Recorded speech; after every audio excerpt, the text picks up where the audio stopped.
The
far right of front of five, sponsored by Predator, Warehouse Interviews, Win Tip, Full Shots, 24/7, Dark City, it's the problem, Houston. Woo!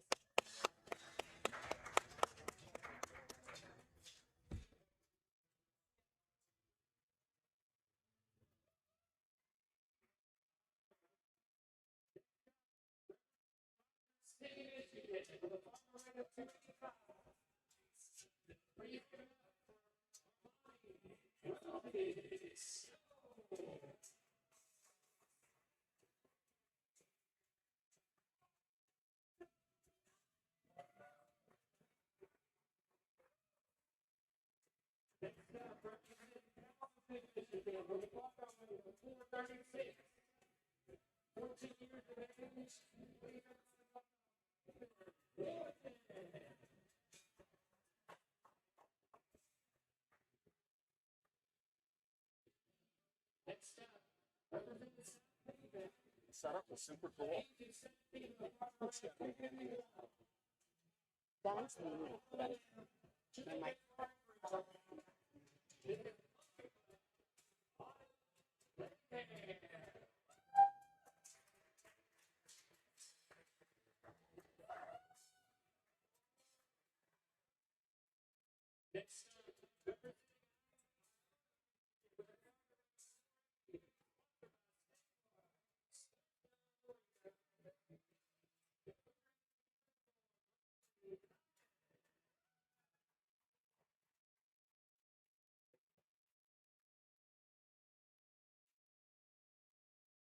Next up, Power Blood, Missouri, with a far right of 521, sponsored by Jacoby, Level Up, and our Angel Welding. At the age of 15, put your hands together for Brayton, the Rare Breed, Cooper.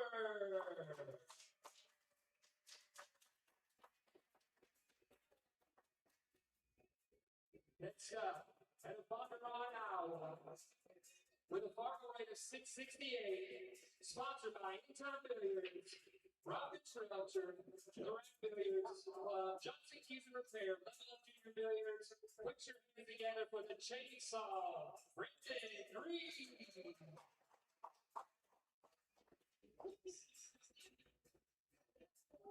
Next up, representing Sarnia, Ontario, Canada, with a farmer rate of 349, sponsored by Pathé, Canada. It's the sharpshooter, Calvin Sorensen.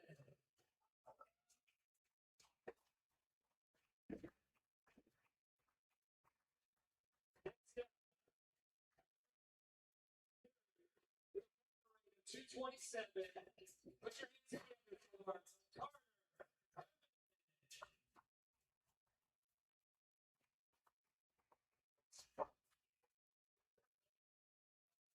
Next up, South Bay, Michigan.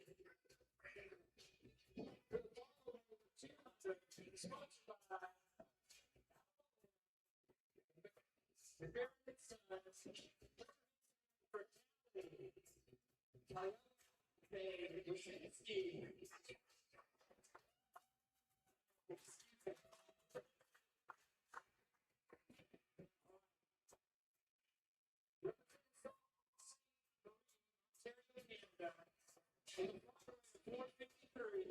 Sponsored by Keys, Tile, and Level Up Juniors.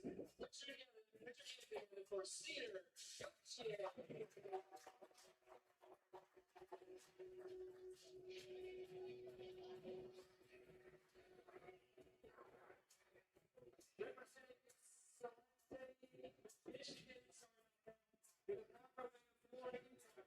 Sponsored by Statewide Sportsdome Arena, Christian.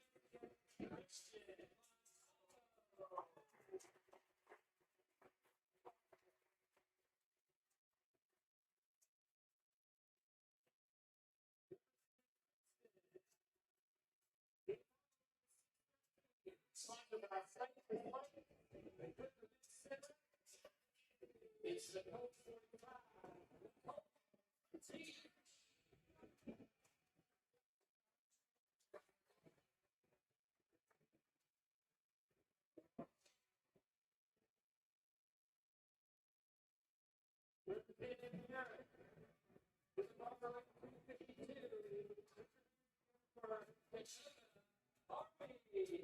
I was expecting everyone.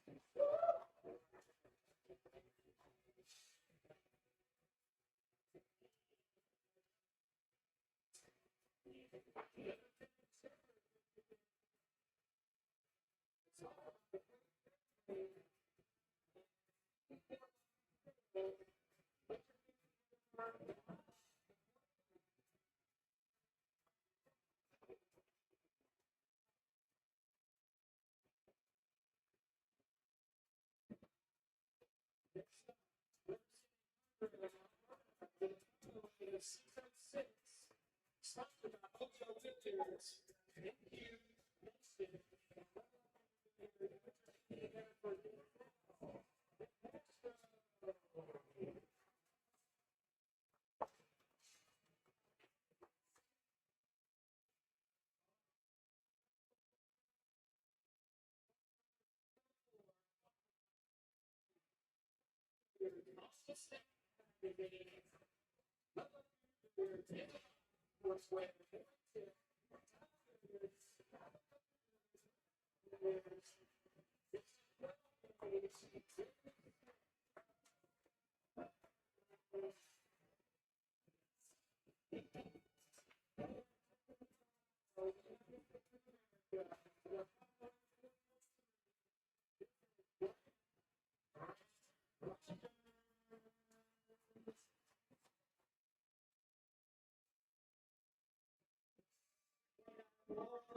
At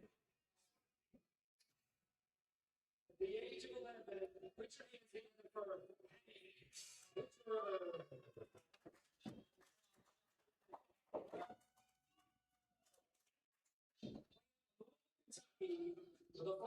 707, sponsored by Q-Tech, Ringo Chips, Optic Sportswear, it's the next up,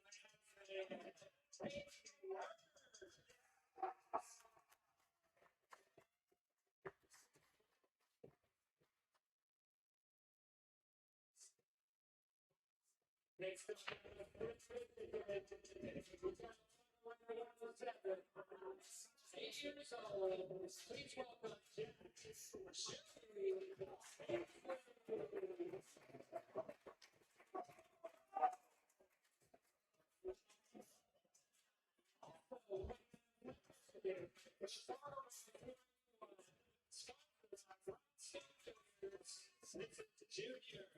Jack Junior, Junior.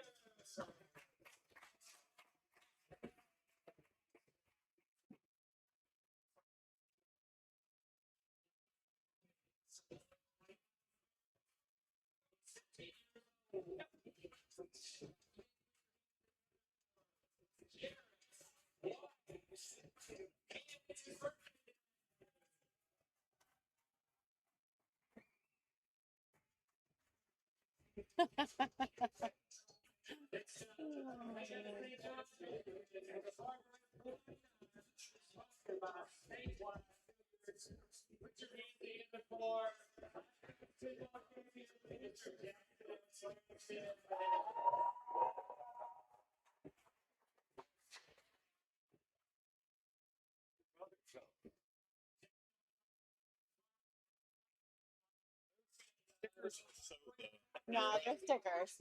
Yeah. Thank you. Yeah, no problem. I still don't know by grabbing it. I feel like I'm gonna rip something. Oh, you're all right.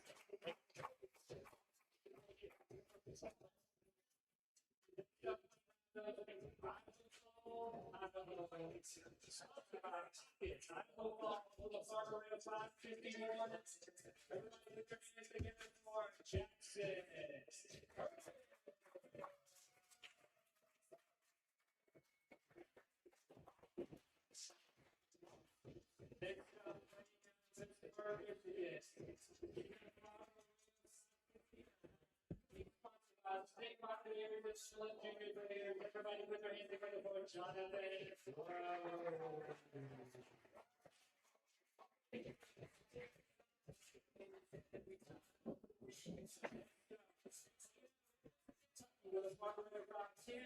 He's sponsored by News, Upward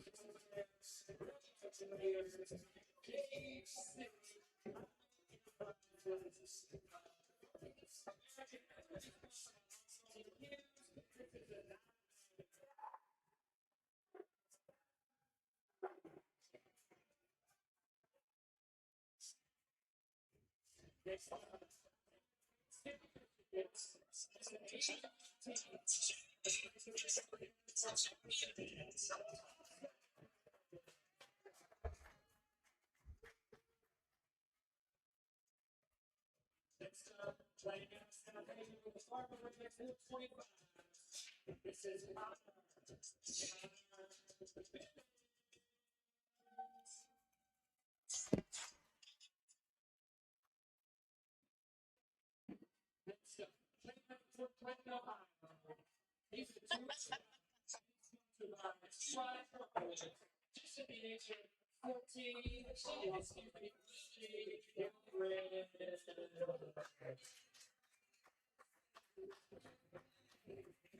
Generates played out of Noble, Michigan. Even at the age of 17, everybody put their hands together for Luis Richo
He's 17 years old with a 4.4.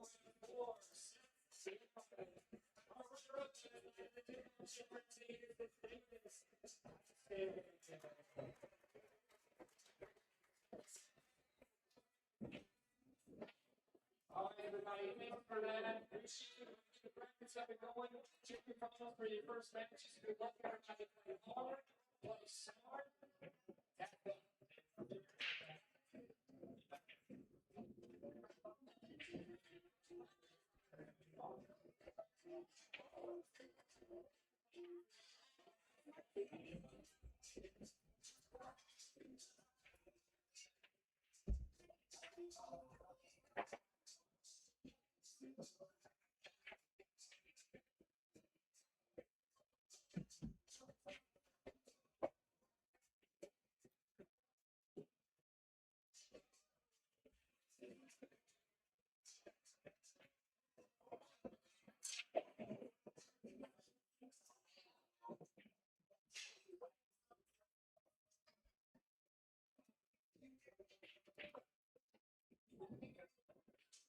fun.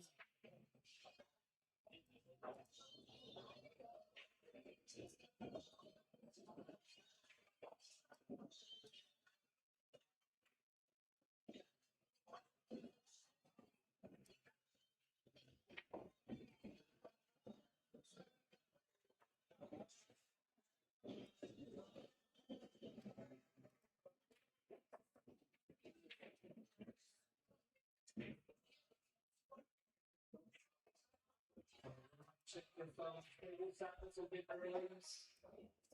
The wait's over. It's time.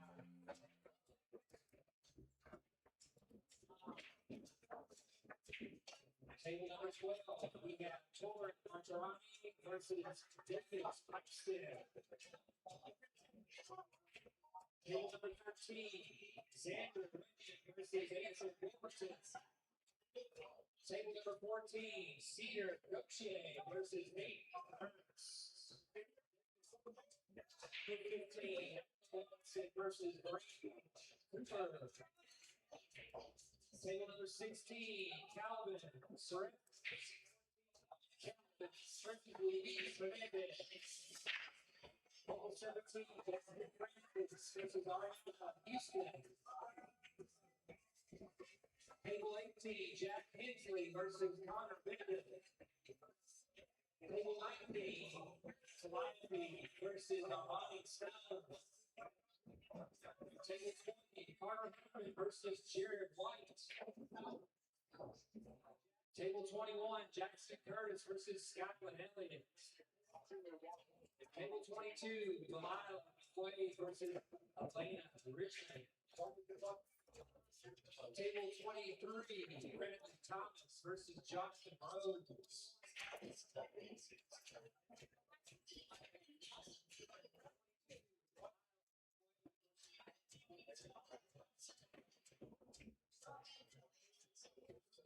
All right, good luck, everybody. Any questions before the tournament?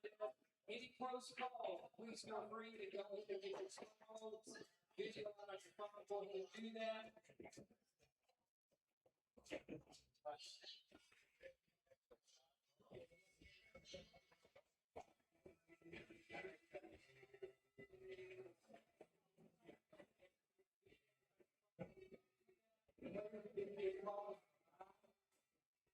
So, to get to be on the second situation.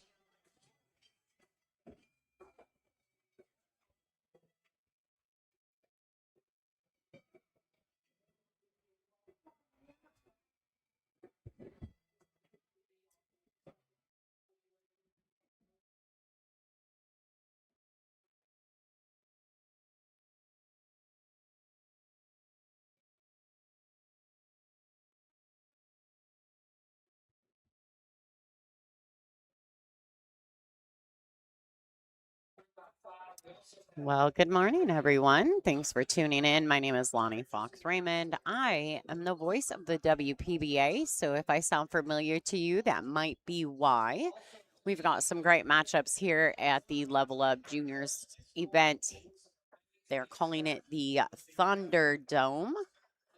Thunderdome 9-ball Junior Open right here in Houghton Lake, Michigan at the Statewide Sportsdome. If you guys aren't familiar, get familiar because you're probably going to hear a lot about this place going forward. Here's a quick look at the room view.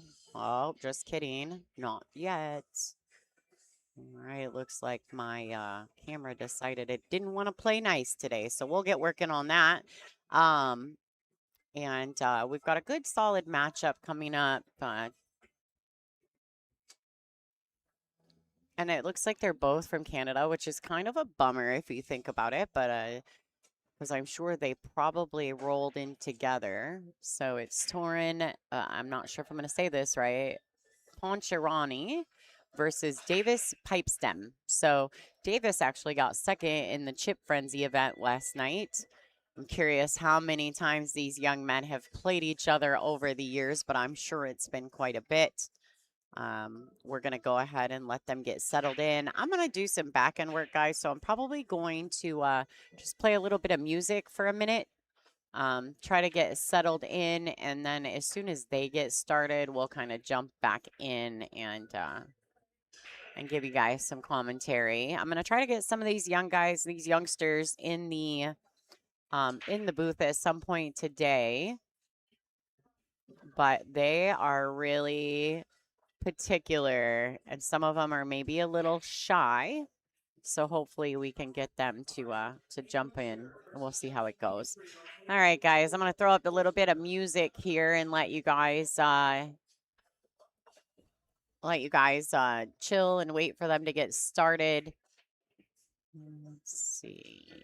I'm doing a little filtering on the music just to keep it light and fun. All right, guys, I'm going to play a little music. I'll be back with you shortly. Thanks for tuning in. You're watching LFR Live at the Level Up Junior 9-ball Open.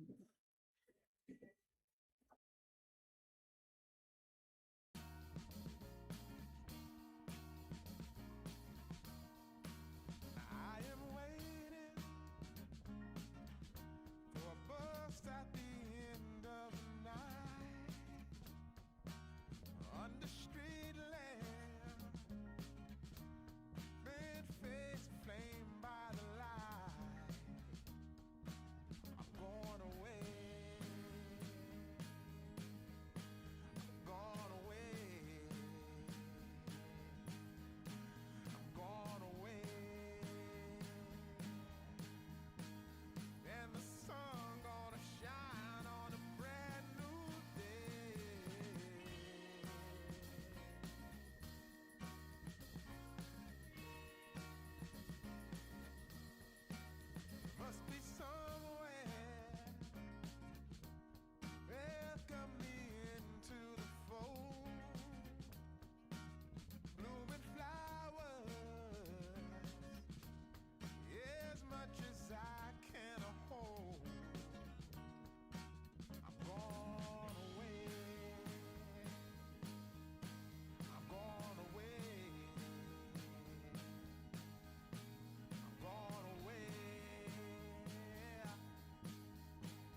All right, good morning, everyone. How's everybody doing? Hope everyone's doing great. I'm just doing some back end stuff. Like these guys, both of these gentlemen have the longest names in the whole tournament. So I'm having a little bit of trouble making it all matchy on the scoreboard. So I'm gonna have to do some back end adjusting as we go. Lots more things to do, I guess. These guys have the longest names. I was like, how do you make that fit, right?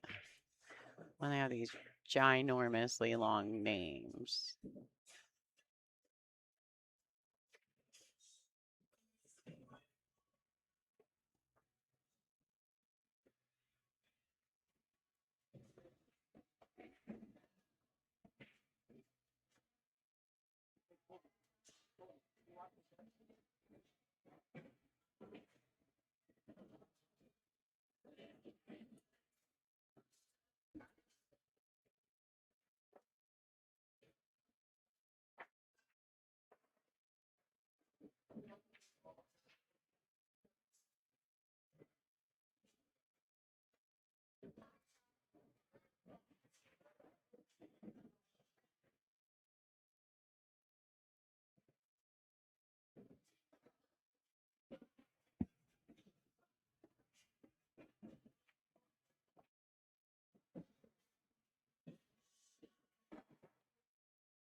I want to give a big shout out to our sponsors, Statewide Sportsdome Arena.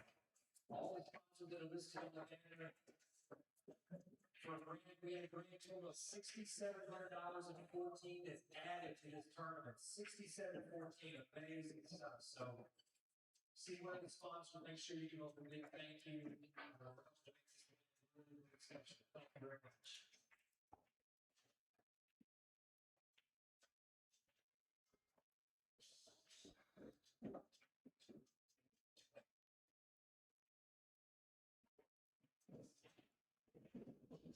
All right, so now that I'm done twiddling for now, I apologize. Hello, everyone. Hi, Ange. Thanks for being here, tuning in. Both these young men are from Canada. We're going to, I'm going to do some scoreboard adjusting. It was super short notice. I had to go back.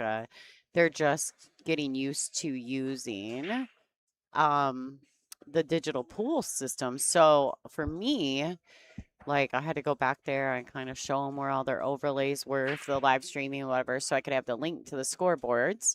It was a bit of a process, but I think we finally got it figured out and I was able to access it. Obviously, we have more work to do to get it right, but it was super last minute that I was even going to have access to a scoreboard. So, and then of course, the first two gentlemen that play are both like honestly, their names are like long, long, long, long. So of course, here I come, like, oh, I've got to stream this first match. I can't say their names and they don't fit in the scoreboard. So all the things, right?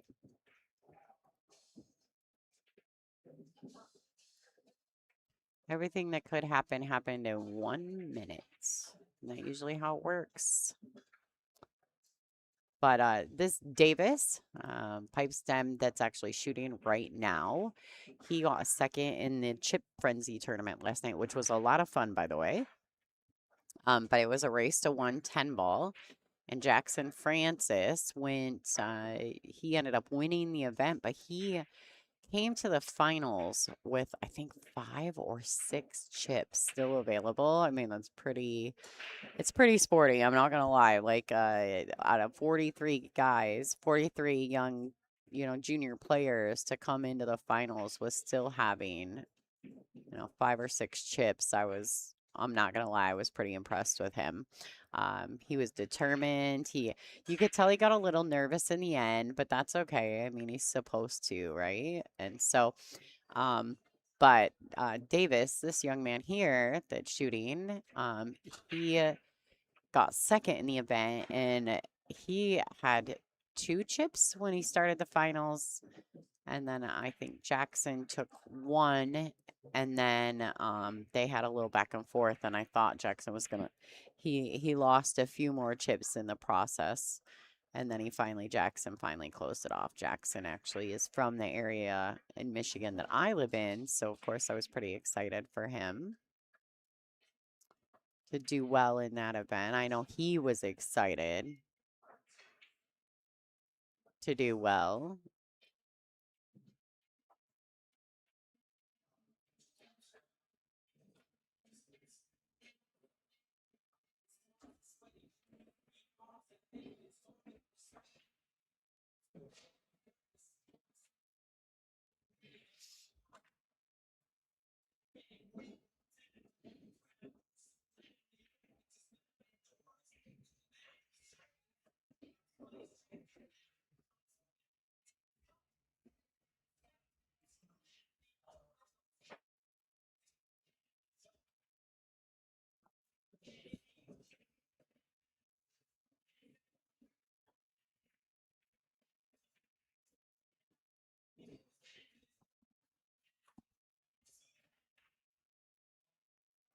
What are you doing, Miss Angela? Are you having I thought you were gonna come with me to this event. You should have come with me. Would have been awesome. Would have loved to have you here with us.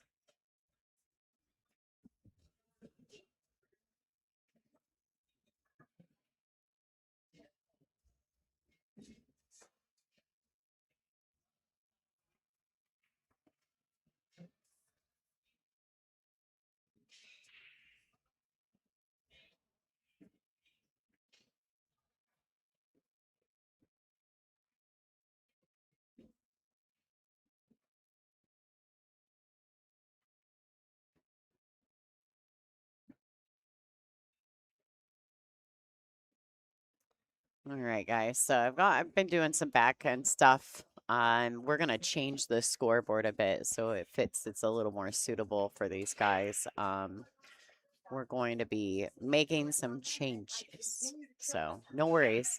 It's gonna happen. But I've got to wait because I'm distracted, so I can't do all the things. I have to wait until this match is over.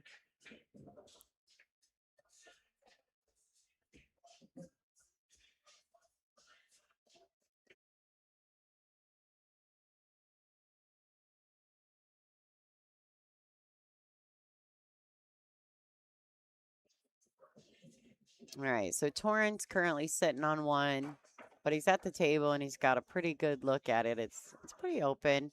Oh no, yes, that's Torrent. And then Davis, he's the young man with the long hair. He looks pretty comfortable. He looked comfortable yesterday too. He's got a beautiful stroke. I kind of enjoyed watching him play because his fundamentals are super solid. Looks like Torrens are as well. My guess is they've probably played each other often in their lifetimes. Maybe a little too much work there instead of just getting down there and trusting his guts, right? Step number 1 after you make your decision is to pocket the ball. So make the ball. That's step number 1. According to the level up codes of conduct, number 5 is, which you can actually see by Davis's elbow, is don't scratch. So, oh wow. Yeah. That's kind of a bummer because you don't expect Davis or Torrent to miss either of the balls that they just missed. But it's early. It's a race to 7. They just made the announcement. There's $6,700 in this event. So shout out to all the sponsors. McDermott came on board late in the game, but really jumped up And, Statewide Sportsdome, they also invested a massive chunk of money. So, shout out to them and how awesome, and totally appreciate all of their work to make this event happen for the Level Up Junior program. Also, as you can see in the ticker to the bottom right of your view, there are multiple sponsors involved. Hall Construction, Glenny Tavern, just so many, really. Railbirds, they also sponsored this event. Heritage Homes, C4C, the IQclinic.com, which is super cool. And I know that in the box, they typically sponsor the Level Up program all the time. So they're a consistent sponsor. Game On, which is a pool room in Jackson, Michigan, as well as Misty Meadows. Super Shop Billiards, also a sponsor on the WPBA. Mina, Travis, and Roscoe, they're great.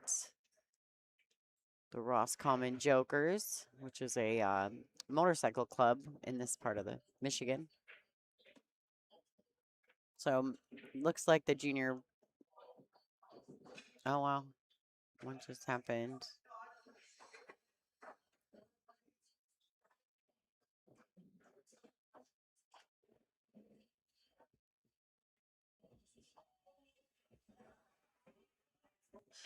I don't know what just happened. It looked like as though he made a ball and scratched. Huh, interesting. Okay, so the score is 3-2. Torrin in the lead by 1 rack.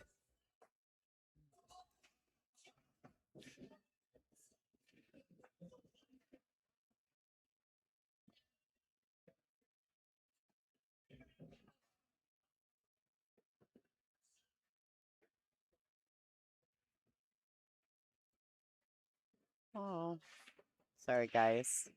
Someone came through and I could feel it bump the camera, so I'm making some slight adjustments. Yeah, they definitely bumped my camera because I could go further down. Something has happened.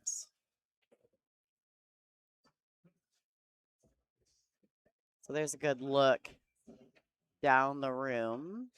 Yeah, something happened here. What? I don't know, but almost like my camera got raised. Huh. Oh, that's super weird. Okay. Well, why? I don't know. But here we are.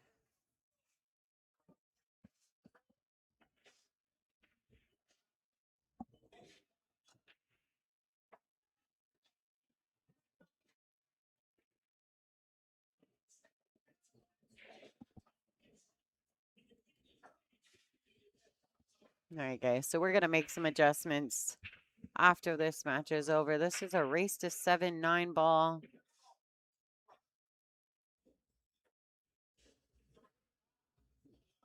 Score is 3-2 with Torrin in the lead over Davis at the moment. Both of these young men are from Canada. I find it kind of like a bummer that they drew each other first, right?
strong crazy bets on me.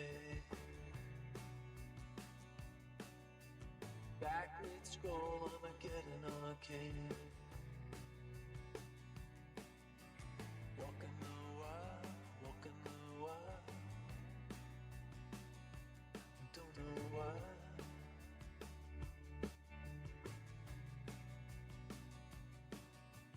Cosplay cowgirls and numberless jazz. We're feeling just fine and I'm running heads. Walking the wild, walking the wild. I don't know why. I don't mind the hustle and the tussle. I don't mind the grind. I don't mind pretending we don't see these signs. I don't mind the hustle and the tussle. I don't mind the grind. You and me dancing on the Gideon time. Try to unplug it and turn it back on. Try to unplug but the feeling's gone. Walking the wild, walking the wild. You don't know why, you don't know why, you don't know why.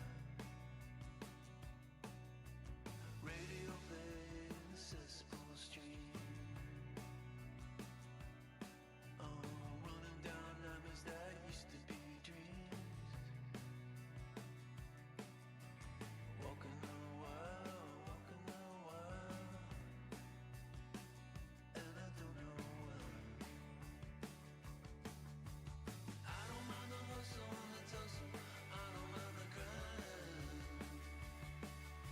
I don't mind pretending we don't see these signs. I don't mind the hustle and the tussle.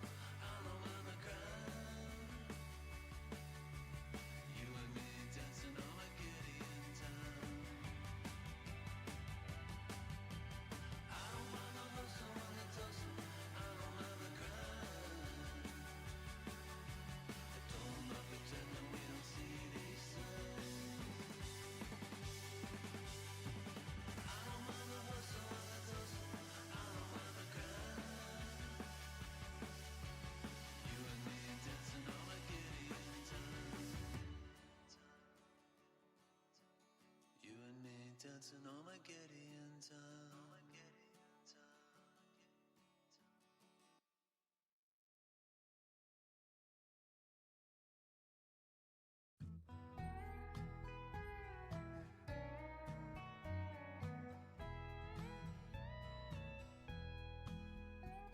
In the darkness, I could feel her thinking about somebody else.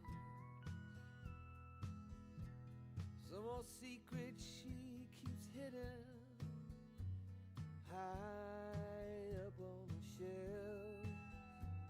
It's all covered in dust, holding up some old book supposed to teach you about heaven and hell. In the darkness, I could feel her thinking about somebody else. I hear country music playing in the background. Some old sweet melody about the life we lead, the love that we never found. I said I love you, she said honey now, yeah, just keep doing what comes natural in the heat of the night. And if we're lucky, that country music make everything alright. As the night wears on, I can feel her starting to get close, moving over to me through the memories that only the shadows on the ceiling know. The whiskey and the lies we keep telling, I hear a melody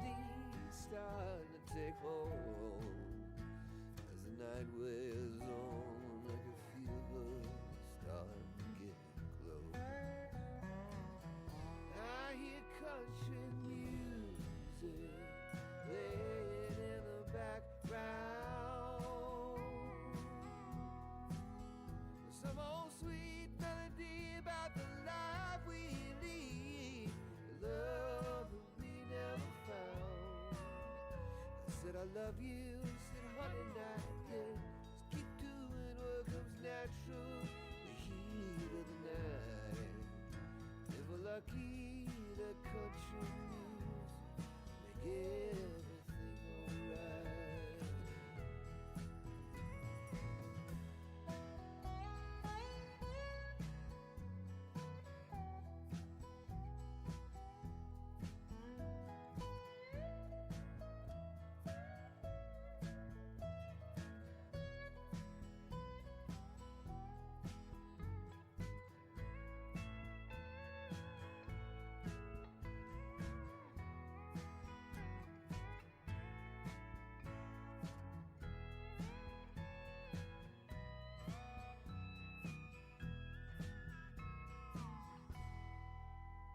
There was nothing much left as the sun started opening its eyes. She rolled over, said, "You want some coffee?" Said, "Yeah, babe, I take a little sugar in mine." She got up, put on a morning dress, but she forgot to put back on her disguise. There was nothing much left as the sun started opening its eyes, except that country music.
All the girls with pretty mouths, they always walk your way.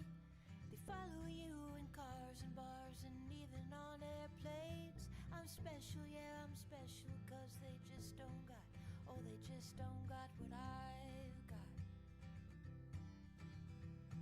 I'm someone you can take home to meet your mom and pa, and your trashy little cupcake dressed in polka dots. So be a loudmouth Yankee lady, baby, you're just the cowboy that I'm looking for. It's gonna take time to get there. It's gonna take some time, I wanna make it fast. It's gonna take time to get there. It's gonna take some time, you wanna make it last. Oh, sing now to me, baby. Won't you sing to me your name? I've been looking for something crazy. I've been looking for something to tame my sin and still my criticizing, my hopeless heart that just wants to come on. No. Yeah, I found you outside, baby. You know I found you standing in the rain. You were holding a pound of heartache. Oh, and you were wearing it like shame. Oh, if I've told you once, I told you twice, I tell you 3 times, I ain't gonna walk away. It's gonna take time to get there. It's gonna take some time, I wanna make it fast. It's gonna take time to get there. It's gonna take a while, we wanna make it last.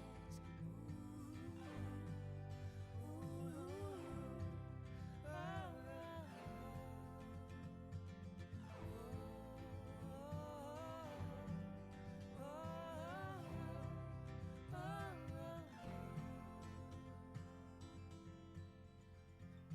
when your heart feels like a cracked windshield, shattered in a wreck, you're too broke to even fix it, and it's all that you got left. Oh, babe, I'll take the crumbs, I'll take the keys, I'll take anything you got.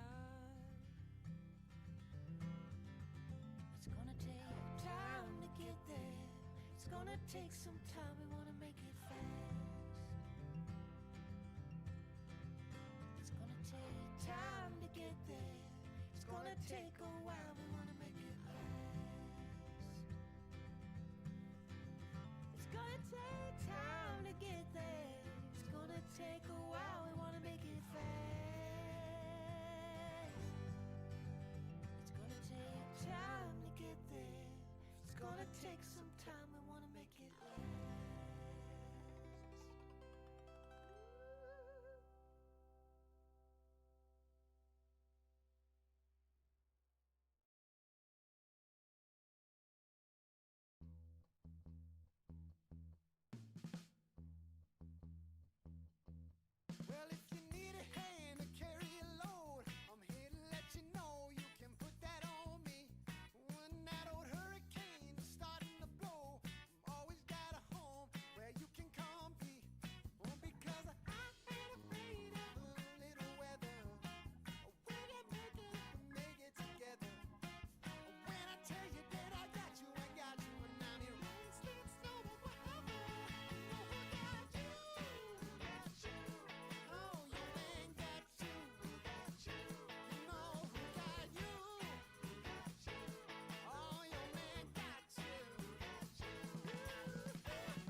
it take all our life to explain that it's more beautiful when you're here? I remember the light when I turned around and revealed all the truth, no escape. Point blank.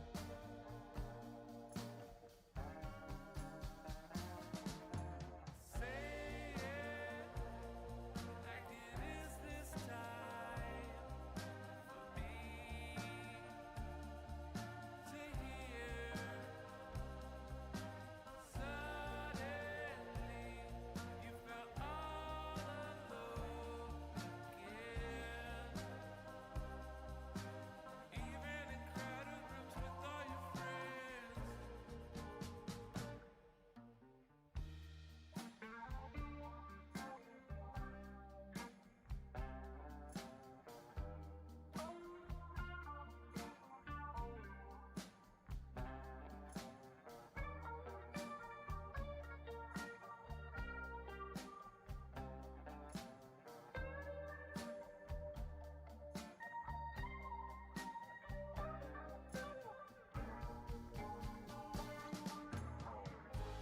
Where goes the tide? All in front of you. Where goes the tide? Still in front of you. All right, everybody, what's happening? All right, so we are doing some backdoor stuff, some back end stuff with the tournament promoters from Statewide. So thanks everyone for waiting patiently. I did see that I kind of gave you guys some information about some of the matches that were going on around the room. It looks like Brandon just beat Hayden 7-4. But both of them played really well. Torrin is 6-5 up on Davis on our feature match. We've got quite a few other good matches going on around the room. Armani Stone is up 6-5 over Kelly Opazinski. Delilah McQuaid is up 6-2 over Elena Richmond. Ethan Wolverton is up 2-0 over Michigan's Christian Montalvo. Braden Cooper is up 6-1 over Alexander Wolverton. Oh, 6-2 now. Must be Alexander just scored. Colton Peach is up over 4-1 over Jackson Francis at the moment. Jackson won the Chip Frenzy event last night. Any other notable things happening? Meadow John's up 3-1 over at, is it Adler Watson? So that's a good one. Louis Hernandez is up 1-0 over Mason Jewett at the moment. Colton Peach, though, 4-1 over Jackson Francis is a nice scoreline. 5-1. Sometimes, though, and I tell people this often, the hardest win is a tournament after a good win, right? Like the hardest tournament, in my opinion, like say you go to a tournament, there's 3 days of events, and say you win the 9-ball right out of the gate, like playing in the 8-ball the next day is always brutal. Like you're expecting greatness, right? And it's always tough. I mean, every day is a new day. Pool players, we tend to have multiple personalities. So I didn't mean to leave you guys hanging. Just kind of getting some back stuff, then the back end done with the promoters, and having some conversations with a few of the sponsors here at this event. Great sponsors involved, including McDermott, Statewide Billiards, just so many great people involved. Game On in Jackson, Michigan. Great local pool room full of 7-foot valley tables. And then I do believe they have 1 or 2 9-foot tables as well. So not quite as cool as this place, but it's a pretty cool spot.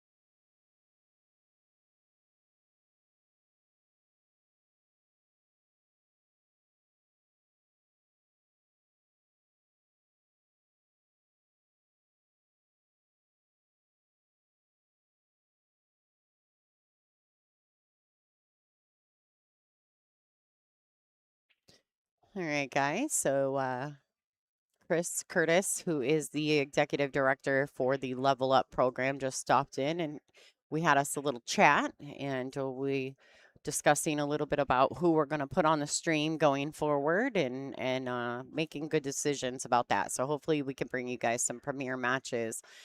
We'd love to get little Ariana on here. She's amazing. Little Ariana Houston. She carries herself like a true professional. I love watching her play. You know, there's also some other ones like we want to make sure to get Hayden on the featured table at some point in his tournament. Especially now that he's on the B side, I think it'd be a good time to get Hayden on here and get him some TV table time as well as some of the other young junior players like Jaden Hammondtree, or I mean, sorry, I apologize for that. Johnny Hammondtree, Johnny Nine Main, he's fun. As well as like some of the other ones. Jonathan Rose is another great player. Louis Hernandez, Mason Jewett, Jackson Francis, of course, won the event last night, so he's been on the featured table. But lots of good matches still happening here. We've got 44, I believe, signed up for this event, so it's going to be a great day of junior pool, and it looks like Torrin has defeated Davis in that matchup, guys. I'm going to go ahead while we've got a chance and put you guys on the room view because I've got to do some adjusting to the mainstream screen. So stay with us, folks. We're not going anywhere. We're just going to be a little busy for a second. So we're waiting to find out what the next table, who will be assigned next. If you want to follow along, you can go to Thunderdome Level Up Junior Open 9-ball tournament. And follow along with the live scores there. You can also find your favorite player and follow his progress as well. Let me see. I think I've got the youngster Christian Montalvo from Michigan playing on the second table in. He's playing 8th in Wolverton. We'll go ahead and you guys can see that table in your view. Let me see if I can make that view just a tiny bit better. Oh. Right, so there may be a little interference from whoever's playing on table 12, but, and their heads might be cut off from the lights, but here's a look at the table for you guys, a little crooked, but I think my tripod got kicked last night. The kids are all in here, playing till like 6, 7 o'clock this morning because they're obsessed with the fact that they get to play pool all the time, which I think is great. This hotel resort, the Sportsdome here in Houghton Lake, Michigan, all these tables are open all night long, so that never shuts down. So if you get up and you can't sleep, you just get up in your jammies and come down and start hitting balls. It's a beautiful thing to be in an environment like this. So, all right, enjoy. There's Christian Montalvo at the table at the moment. He is down 3-0 in his score line, but you never can quite count Christian out. He's a very smart young player, so from Michigan. So please enjoy, and I'm gonna go on the back end and take care of some of the graphic work we need to do, guys. Thanks for tuning in. My name is Lonnie Fox Raymond, and you're watching the Level Up Thunderdome Junior Open event here in Houghton Lake, Michigan at the Statewide Sportsdome.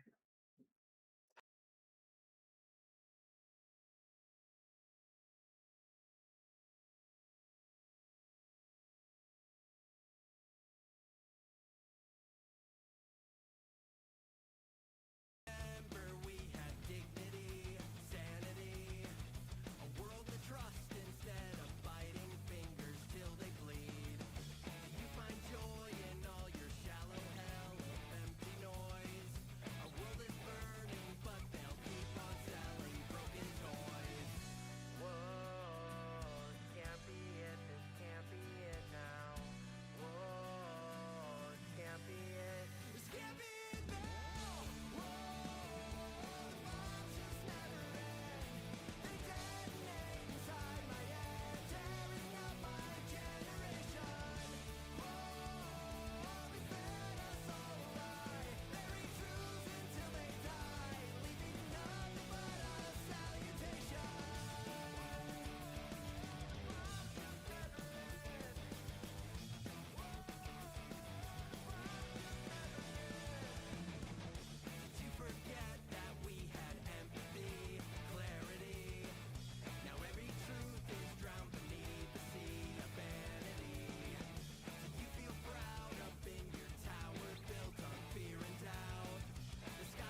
All right, guys, and we're back in action. I got some things taken care of. I wanted to move some things around. I wanted to make sure the scoreboard was better. I'm a little confused by Johnny having his Fargo on when, like, some of the other players don't, but I didn't do the bracket, so I don't really know how that ended up that way, but that's all right. Johnny Hammondtree, good player. We call him Johnny 9 Main. We like Johnny. He carries himself really well. He dresses nicely. He's always in his jersey. He was the first one to clap when they were talking about the fact that they expect sportsmanship and good mannerisms from all of the young players, and he was right there, really giving it the good the 1-2 from a player's perspective. Watching these young players, it's really impressive to see how well they carry themselves and how really, although not professionals yet in this sport, they carry themselves that way, and it's nice to see, especially from the American perspective. So Brandon Green, I haven't had a lot of time watching him, but he seems to get down over the ball beautifully. He steps into his shot. He may have a little bit of like a Hayden Ernst, like, I don't know if he's older or younger than Hayden, but he almost kind of has that get down over the ball, how he places his hand on the table, very similar to Hayden. It resembles him, I guess, is the way, probably a better way to put it.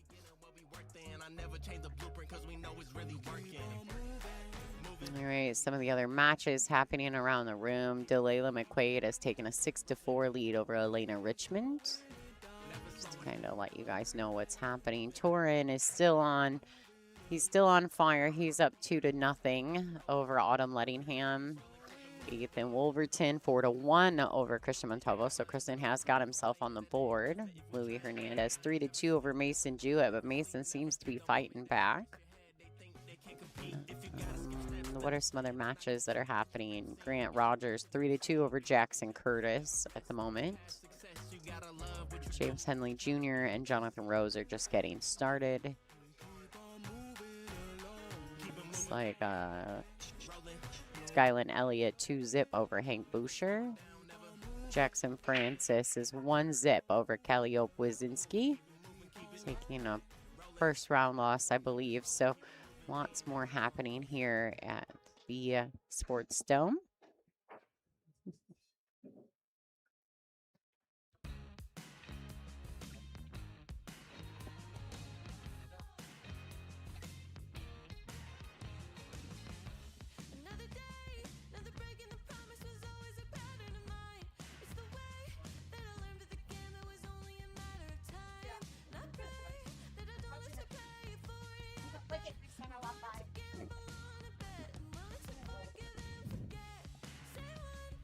Please, the waitress walked by and said something, and I was like, no, please don't do that.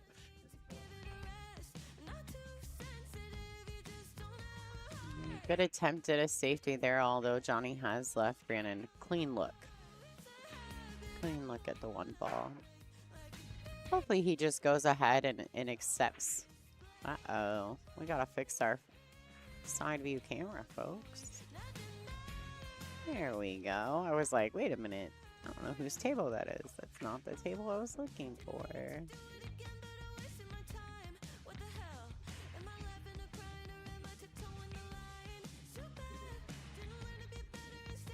get a little closer. Yeah, somebody definitely bumped my camera last night. I'm trying to get it adjusted, but I feel like we're off center a tad. There's Christian in the top of your view, playing on the table next to, I think that's table 13, next to Brandon and Johnny. Brandon's playing very well in this event. He's tall. He's quite tall. All right, not enough oomph. He didn't really dig into that shot well. So he's got himself a long shot on the 7. I don't think he'll have much trouble with it at the pace he's playing. Hopefully he can avoid the scratch in this lower corner, and he has. Bringing that cue ball around 2 rails.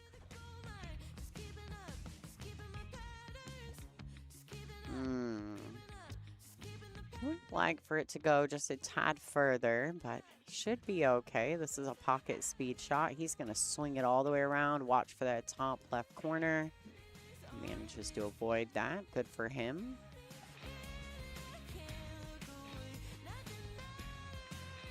All right. Taking rack number 2, or 3, sorry. Score will be 2-1 in favor of Brandon Green. Hello, Dave. How you doing? Thanks for tuning in. You guys could take a second and share this stream to all your favorite pool groups. I'd really appreciate it. We're definitely trying to get the word out that Statewide Sportsdome is junior friendly, and we want to support the juniors. So make sure you guys take just a second to do that for us. It'd be appreciated.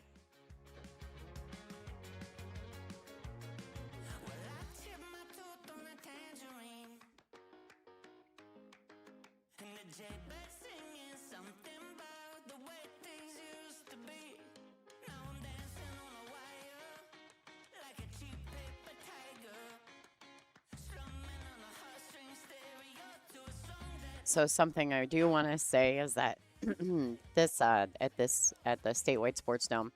So not only are there a gazillion, that's an exaggeration, but not only are there 40 pool tables in the building, but what is amazing about this pool room, or about this hotel slash pool room slash resort, is around the pool tables are all the hotel rooms. And you can go sit in your room and look out your window and watch what's happening inside the sports dome. But they also have a really good restaurant bar attached to the building as well. It's called the Red Circle. But they make wonderful food. They have really good food. And what I enjoy the most is they have like multiple deep fried vegetables, which I love. So like broccoli and cheddar bites and deep fried green beans. They also have Brussels sprouts. There's some really yummy stuff that happens here. So I'm really excited. We just ordered our lunch, so I'm pretty pumped up about that.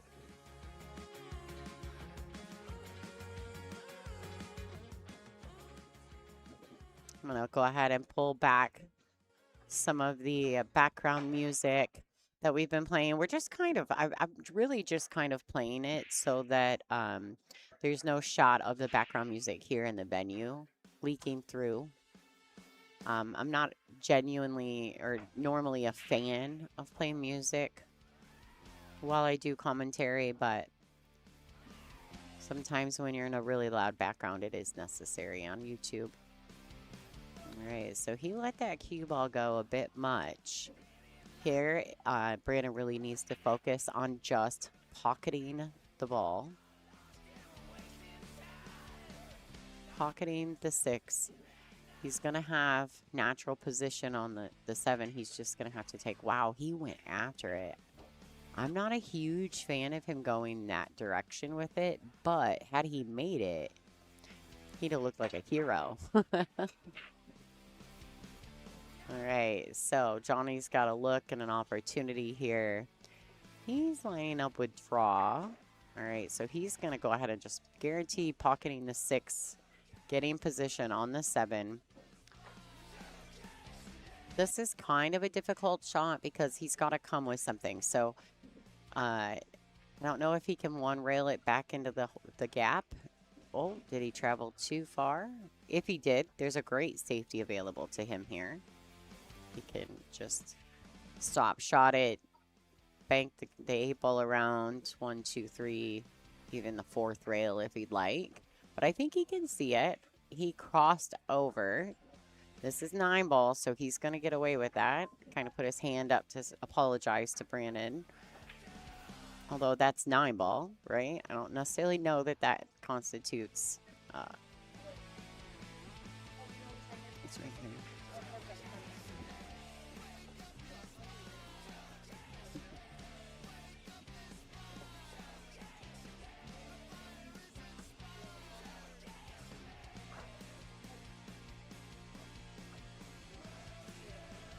All right.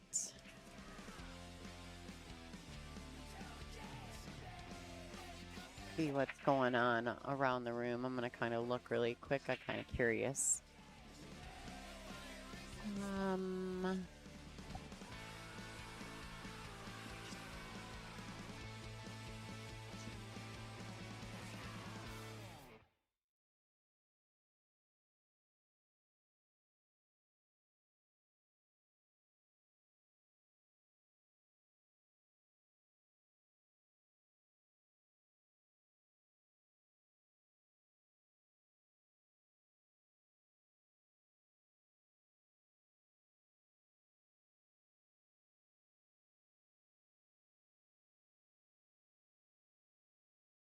All right, guys. So some of the matches around the room, Ethan Wolverton is definitely taking a massive lead over youngster Christian Montavo, 6-1 at the moment.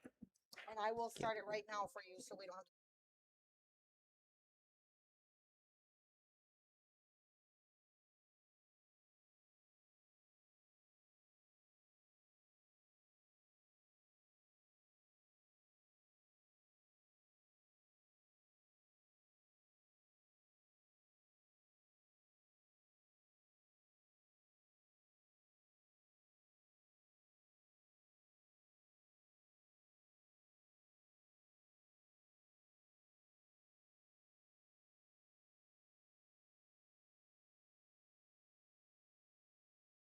Sorry, guys. So the waitress walks up and just starts chatting. Doesn't notice that I have a headset on. So I'm like, okay. All right. I mean, the wait staff here is amazing. Some people just don't know anything about live streaming, right? All right. So Johnny is kicking. He's going to make a great hit on that, too. And depending on how that tied up with that 7, the 2 may not go. If it does, though, Brandon's got a good opportunity. The score is tied 2-2. This is a race to 7 on the A side.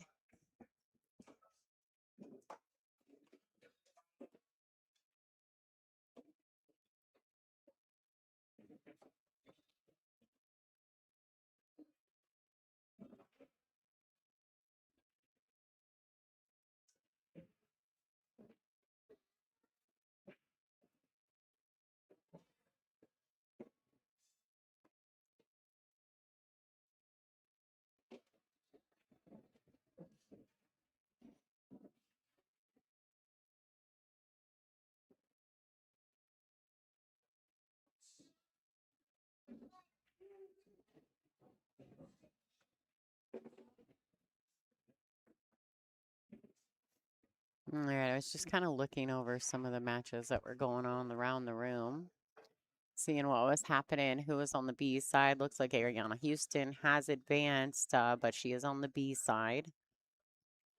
All right, Brandon Green taking rack number 5. Woo, wiped its feet, but made it in. The score is 3-2 in his favor. And breaking.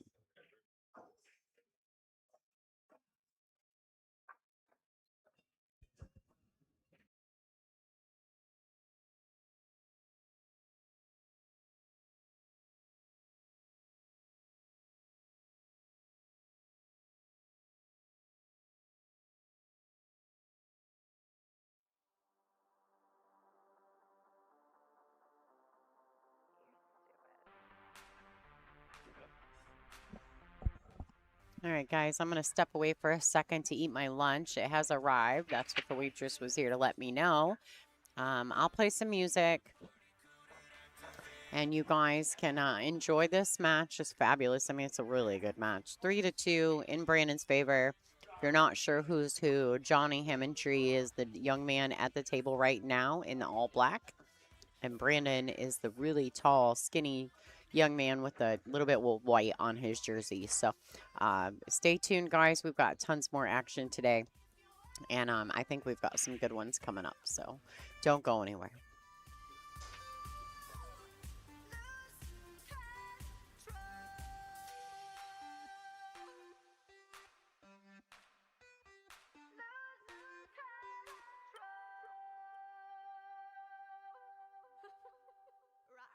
I'm party coded, liberated, and uncontrolled. I'm party coded, color popped, and ready to go. I'm party coded without what you claim but set too low. I'm party coded, let me hear you scream. No more talking, just these motions. Feel the beat, you got permission. Move your body and shut your mouth. Not so hard if you work it out. Feel it go. Lose control. Simulation override. I will make my own good time. Simulation override. HTML customized. Simulation override. Intercepted, televised. Simulation override. Circumstances modified. Move your body and shut your mouth. Not so hard if you work it out. Feel it go. Lose control. Move your body and shut your mouth. Not so hard if you work it out. Feel it go. Lose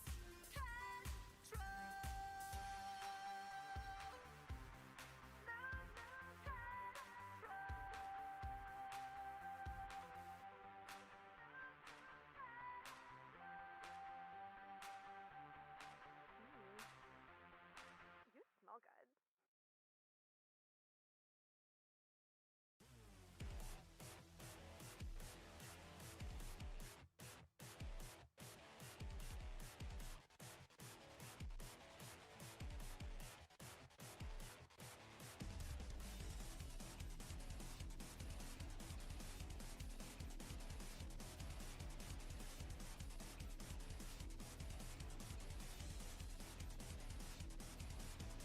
Quivering, kissing the ring in slow motion. Digital lipstick, a shade corrosive. Oil vein kicking the frog, never noticed. How many times did we question the motive?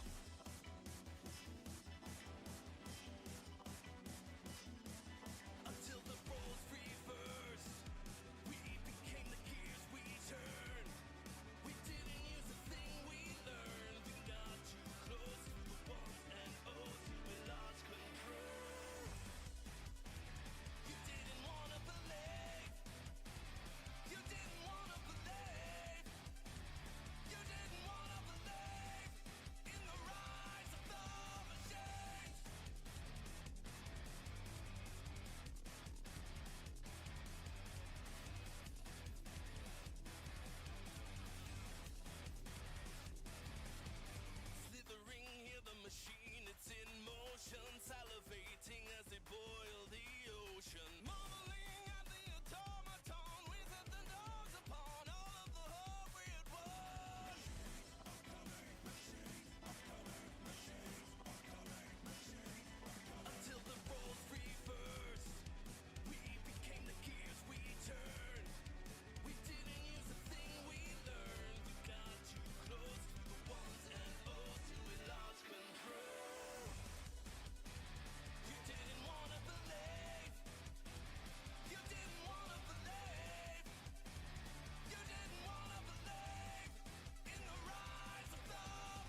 corrosive. Boiling, kicking the frog, never noticed. How many times did we question the motive?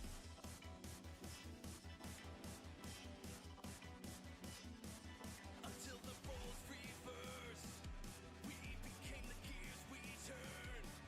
We didn't use a thing we learned. We got too close to the ones and O's.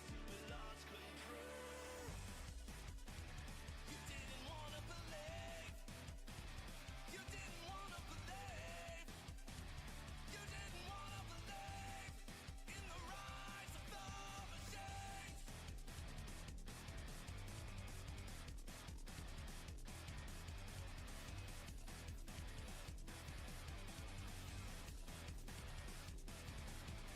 Slithering, hear the machine, it's in motion, salivating as they boil the ocean. Marveling at the automaton, we set the dogs upon all of the hope we had won.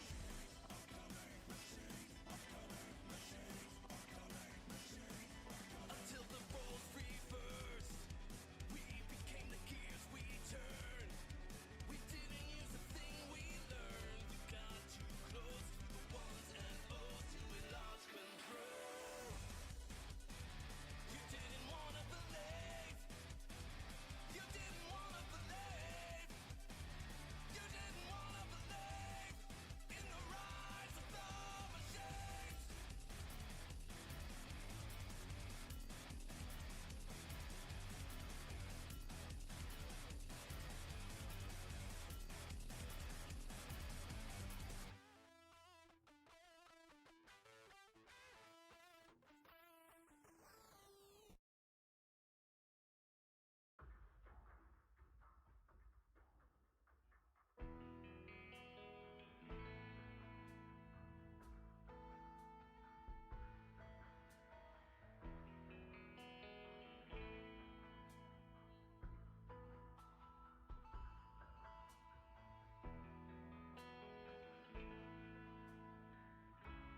Hold me tighter, this dynamic says it all. You're the curator and I'm your animal. Feel like I'm sinking underwater. Feel like I'm going over the falls. My mind spins faster and faster. My heart is bursting through the wall. And just for once I wish we'd stop and smell the roses instead of dreaming of things we miss. Elysian fields could be right under our noses, and rapture at our fingertips.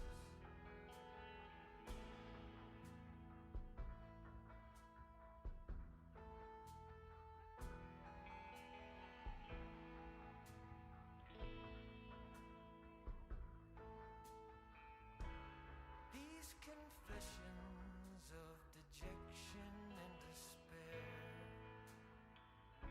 when some great rapture is lingering in the air, I feel like jumping in your blanket. I feel like climbing in your cave. Your flesh attracts me like a magnet. Your cunning traps me like a cage.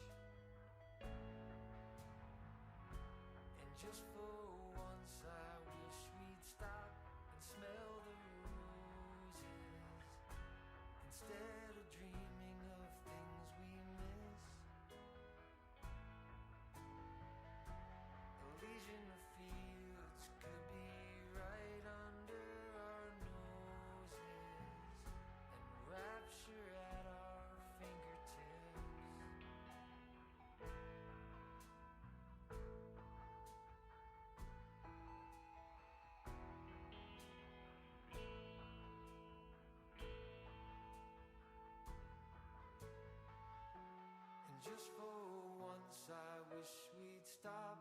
smell the roses instead of dreaming of things we miss. Elysian fields could be right under our noses, and rapture at our fingertips.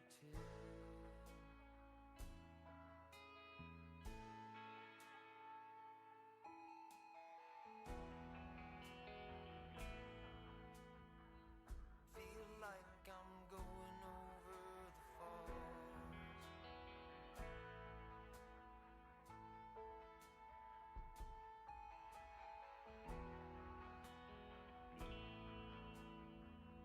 Feel like I'm going over the falls.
Wow, guys, what an excellent display from Brendan. Congratulations to him. He played exceptionally well, and really, Johnny didn't play bad. He had a couple balls he laid in the pockets, but to be honest with you, he really just got shut down. Brendan was playing very, very well. So we're waiting to see who's the next match is going to be on the feature table.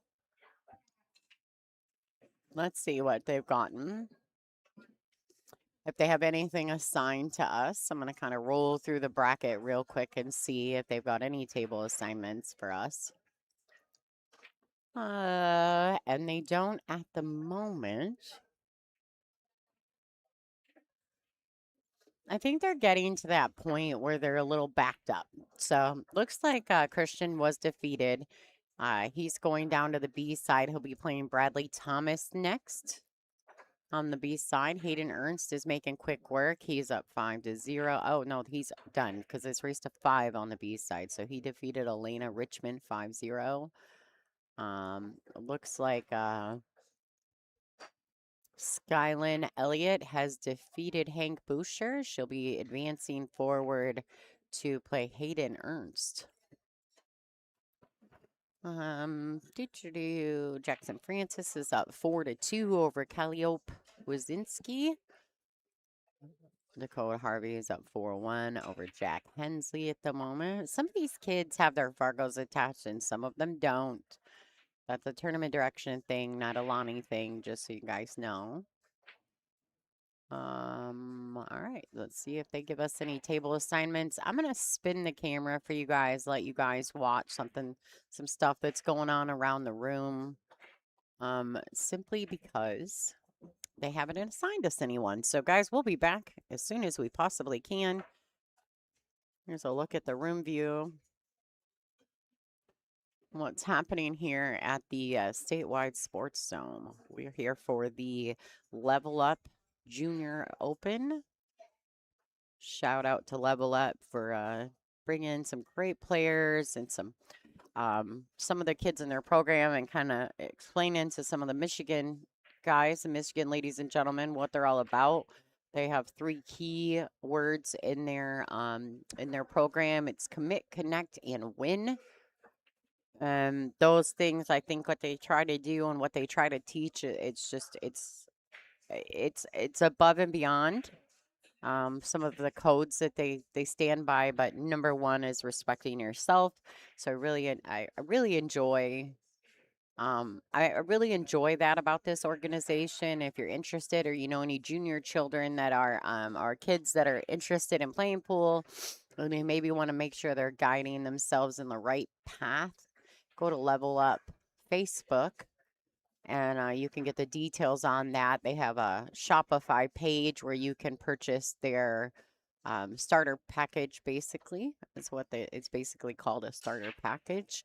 I think it's about $70, but you get all the things you need to get started in the Level Up program, and of course, you get invited to all of the Level Up Junior events. So, table 12 coming up, we're going to have Jonathan Rose versus Austin Axe.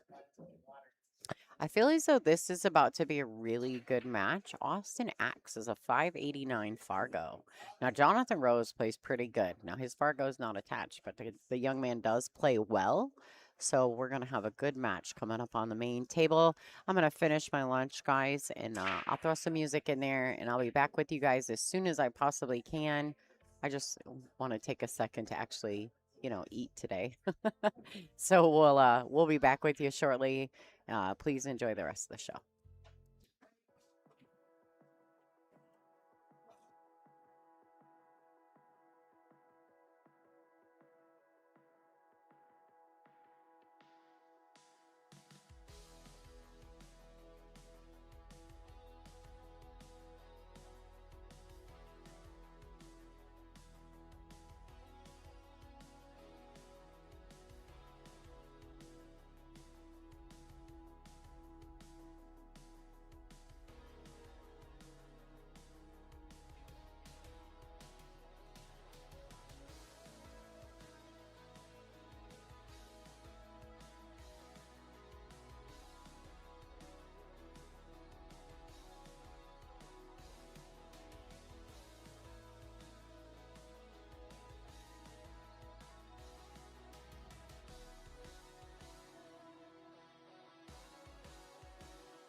Well, hello, everyone. Lunch break is over. We're back in action. Austin Axe, Jonathan Rose, Austin Axe.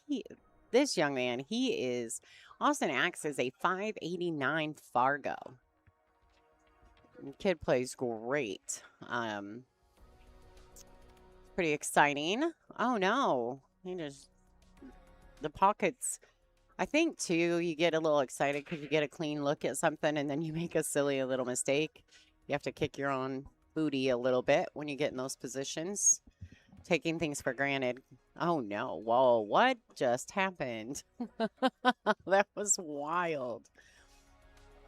I'm going to spend a few minutes after this match going around the room trying to find some of these youngsters to get in the booth and do some commentary and chat with you guys. I think getting their perspective is huge when it comes to the level up process and like what it all entails and means. It's just such a cool program. I think it does just that. It forces them to level up.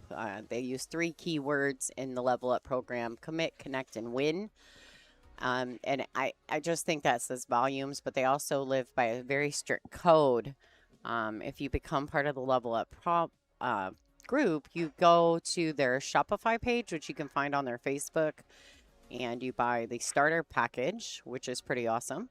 And it's like $70 in that range, and you download the app, and there's different levels, and that's why they call it level up.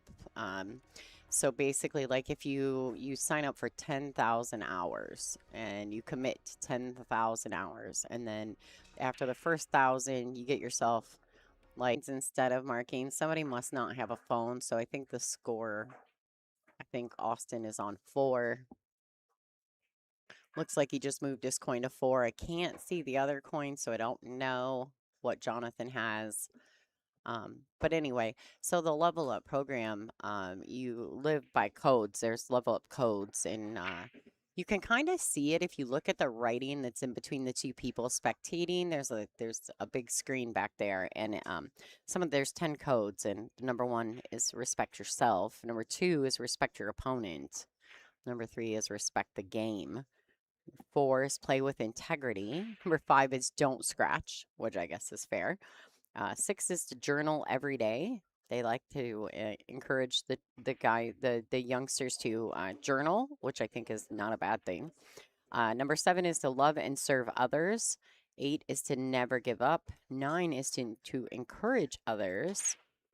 And 10 is just to have fun. And I think all of those things make you better, right, as a human. And I think that's what they're teaching to these young players is self-respect, learning to be better as humans, which in turn will allow you to win. And you're winning if you're just, if you're being better every day. So looks like Jonathan's a little bit on the wrong side of this 5 and the 6. I don't know that it goes past the 9, but it might. If it does, he just needs to get into position. So he would cut this into the left-hand side pocket. He may be able to just roll it in, but all right. So he was able to dig in and go to the top short rail. Nothing wrong with that. Actually, it's perfect if the 6 goes.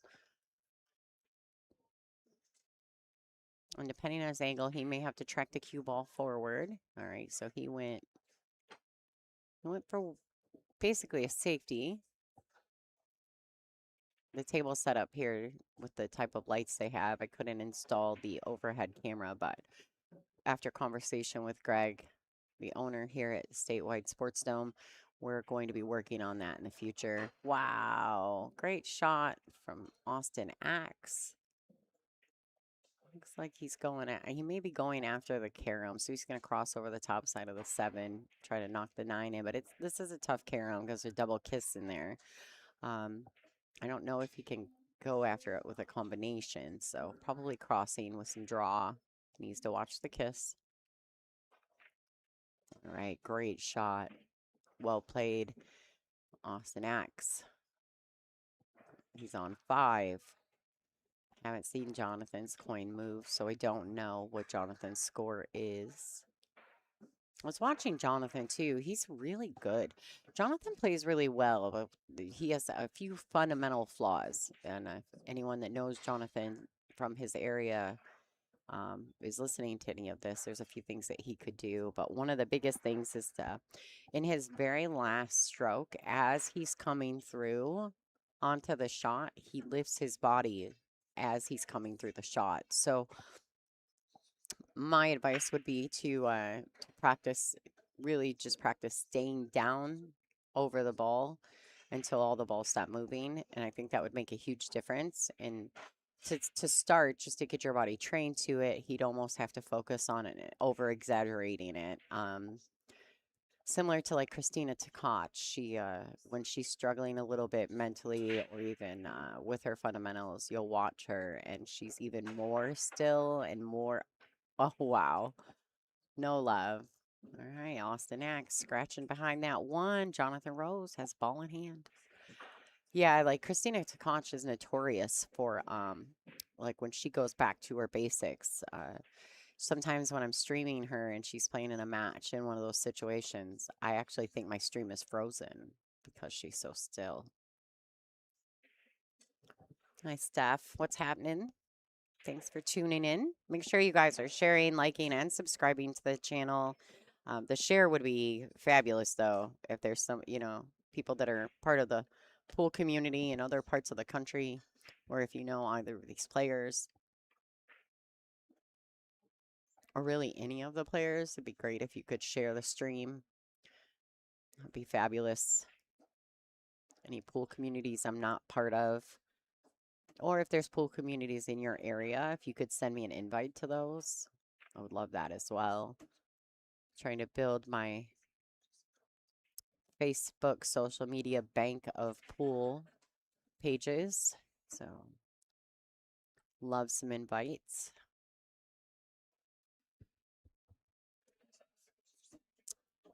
All right, cutting this ball. Went all in on the cut. Cue ball checked nicely. Did skim off the edge of the 6, but Jonathan has the shot here. All right, so he does pocket the ball. Well done. 2 rails around. Really just needs to make the shot. There we go. Falling a little straight on this ball. So getting position is going to be weird. He'd really ideally like to be where he laid his cue there. Try not to get too perfect. Just accept a little bit steeper cut shot. You'll find, and now because he came up and he didn't follow through all the way on his stroke, and he came up off the ball, that's exactly why he came up short on position. So there's a lot right there. He comes up again. And I know that's his natural way. But for as good as he strikes the ball, if he would fix a few of those fundamental flaws, he would be even better than he is. All right, let's go. Maybe going after the bank shot here. He also has a safety. I mean, he could easily just shoot that 8 to the rail using the 9 as a blocker ball. And he has done that. He would have liked to have stayed frozen to the 9, but that's okay. Austin's going to kick at this ball 1 rail. Keeping the edge, he's got to watch the scratch in this lower corner. All right. Jonathan's got to look. It's not ideal, but as far as a bar table, it's totally a makeable shot. All right, a little light on that. I expect Austin to either kick this ball in or jump it. I like kicking it better because if he jumps it, he's got to land on it, which may jump off the table. So 1 rail into the side. Oh, he hits it. Doesn't quite make it.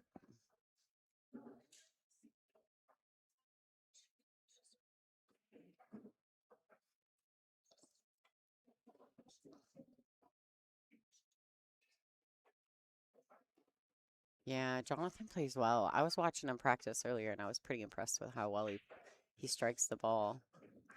All right, score should be tied at 5. Just glad I got to see Jonathan move his coin that time. They must be they're not using their phones. Everyone else has been using their phones. These two are the first ones we've encountered. Hey, what's up, Frank? Frank the Tank, right? The cue ball from the pool hall. Thanks, Frank. Thanks for tuning in. I appreciate that. Man, I'm telling you what, some of these junior players are treacherous. I mean, this Austin Axe, he's a 589 Fargo. Kid plays great. We're going to be seeing him probably in the near future doing big things on big stages, I think.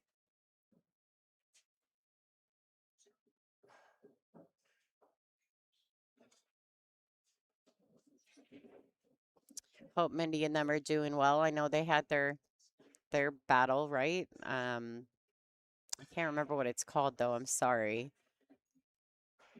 There's a bunch of different teams from the East Coast that get together, ladies teams, and they battle it out over a series of time. And Frank's wife, Mindy, is competing this weekend, I believe. I thought I saw that somewhere. All right, there you have it. Jonathan's back at the table. Nothing wrong with this.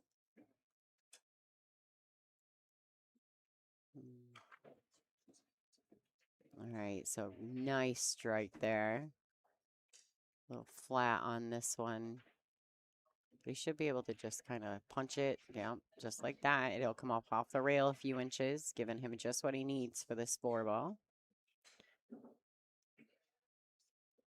You know what? Something else that's amazing to me, as good as they all play really quickly too. You know, you just don't see a ton of slow play. Honestly, it's impressive. You'd have never seen this if there were a bunch of juniors when I was a kid. You'd have never seen this. We'd all been slow, taking too long, playing forever.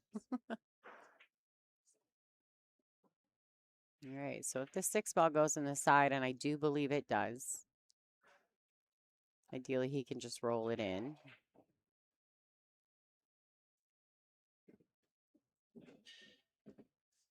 Okay, a little force follow. 8 does go in the side pocket as well.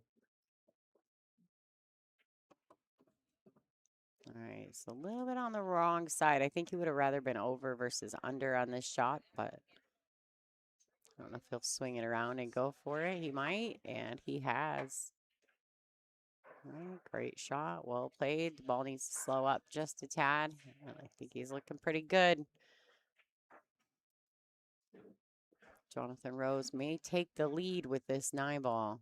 Oh, no. Child, what are you doing? Well, Austin Axe is going to take the lead with that miss on the 9-ball. And it's his break. That could be a 2-game swing for Jonathan. We'll see if Austin can get maximum potential out of this.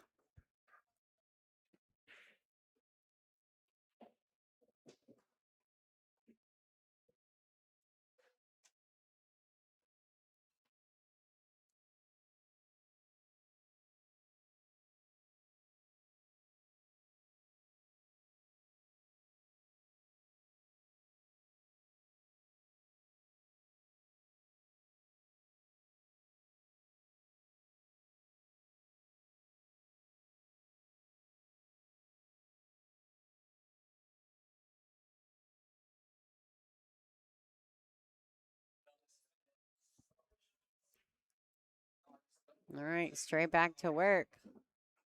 Man, it's amazing how fast these kids all play. It's amazing. So fun.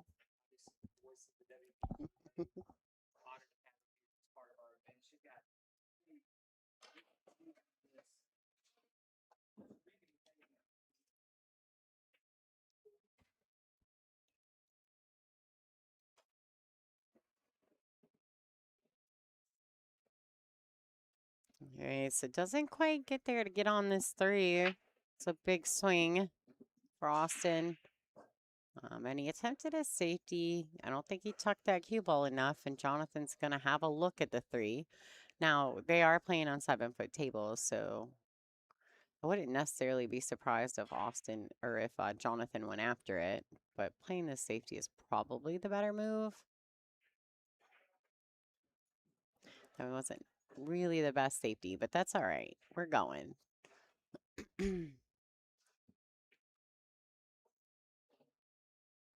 Okay, and a nice touch on the bump on the 4. Fortunately, he'd have liked to bump it just a tad further. He's going to have to play the 4 in the side with some draw. Slide the cue to the left long rail. Oh, yeah, a little jumpy. Then he ends up bumping the 7 with his cue. A lot of things happening with that shot.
All right, guys. So from what I know right now, my next event is going to be, I believe in October.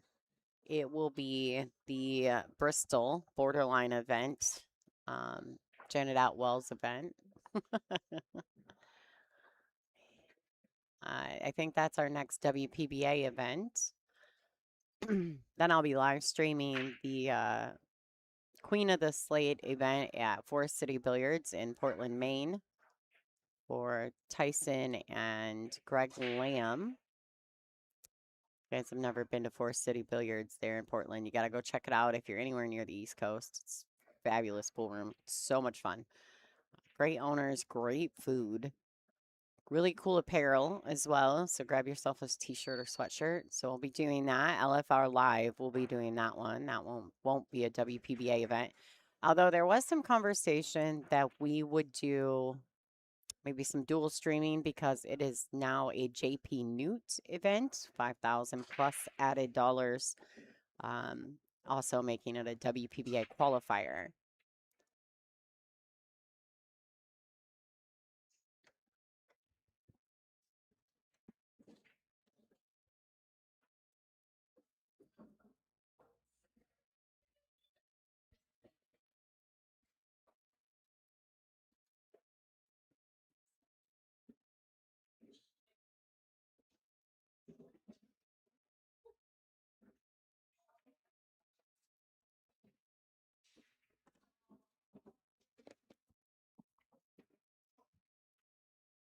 All right, what do we got? A little steep on the 6, but he can use it. I think he should just let it go, shoot the 7 in the side. He's going to let it go all the way back up. This could be dangerous. Oh, boy. That got real tough real quick. Maybe he can see the edge of this, but I'm not sure. All these young players, they're so skilled. They can jump, they can kick, they can bank. You know, it's just pretty impressive. There is no 3 foul rule in this event, though. Jumps are allowed. Christian Montalvo, Autumn Leadingham, table 20, please. Christian Montalvo, Autumn Leadingham, please. Table 20.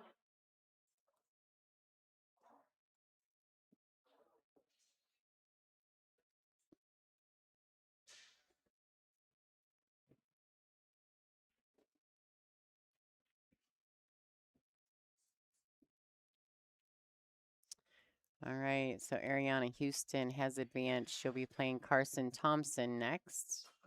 James Henley Jr. is playing Davis Pipestem from Canada.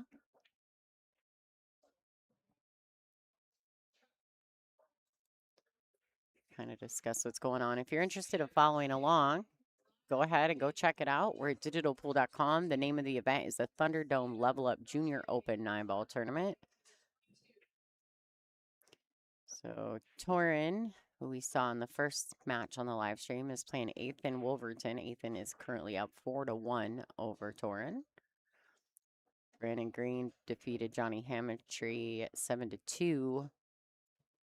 So Brendan advances. He'll play the winner of Torin and Ethan.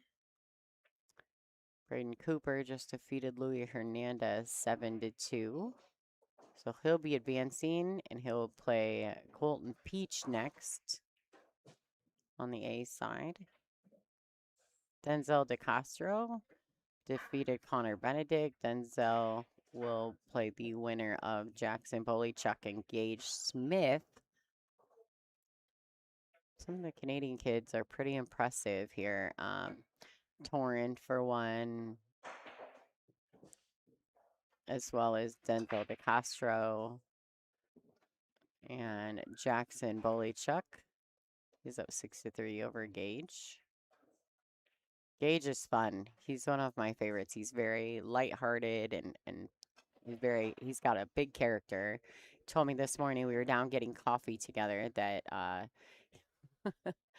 that he was exhausted and he needed more coffee.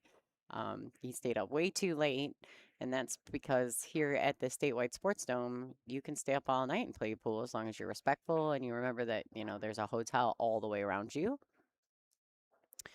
Just a quick look while Jonathan is lining up the 7. He's going to go for it. Let's wait until he gets through his shot here. He drains it. Right, if you can see, there's lights, obviously, so that's one look. But in between every light is a window, and that window is a hotel room. It's 2 stories of hotel rooms all the way around the all the way around the sports dome. This is an old Holiday Inn, and it's been revamped and refurbished. And once they did that, which was pretty awesome, by the way, they put in 26, I believe there's 26 bar tables on this side. And then there's 1, 2, 3, 4, 9-footers on the other side. So 30 pool tables. Plus there's 4 or 5 or 6 bar tables in the bar as well. The Red Circle, which is located in the front of the building. So you've got 2 stories of pool or hotel rooms with, you know, the Hollow Dome completely refurbished and, you know, 26 pool tables and 28 pool tables. I apologize. 28 pool tables in the Hollow Dome, all 7-foot diamonds. And then the 4 9-foot diamonds, 2 of which are 4-inch pocket diamonds. So the whole entire place is just pretty amazing. All right. So looks like Jonathan will be advancing over Austin Axe. Congratulations. Boy, they didn't do their scoreboard on their phones, so the updating wasn't automatic. Typically they do score, but if one of them, you know, or if they don't have their phones, they're not going to get punished over it. They just keep track. So I think Jonathan advances over Austin, unless I missed that, but we'll see here shortly. They're going to go ahead and go to the tournament desk and let them know of their results. Ethan Wolverton is 4-2 over Torin right now. Winner of that will play Brendan Green. So Braden Cooper will be playing Colton Peach on the A side. Denzel DeCastro will play the winner of Jason Boleychuk and Gage Smith. And that scoreline is 6-3. So Jason's on the hill. Grant Rogers and Lillian Hildreth are getting ready to start. Jonathan and Austin just finished.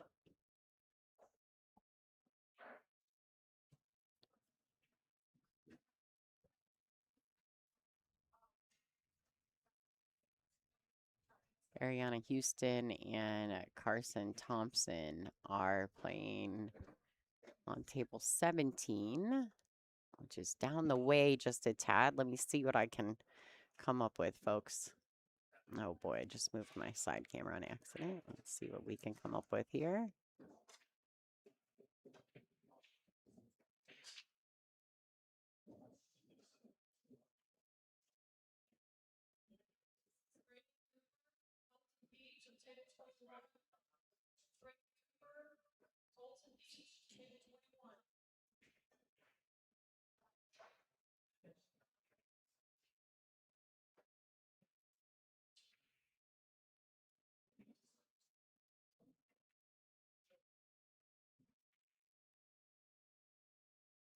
Okay, there's table 17.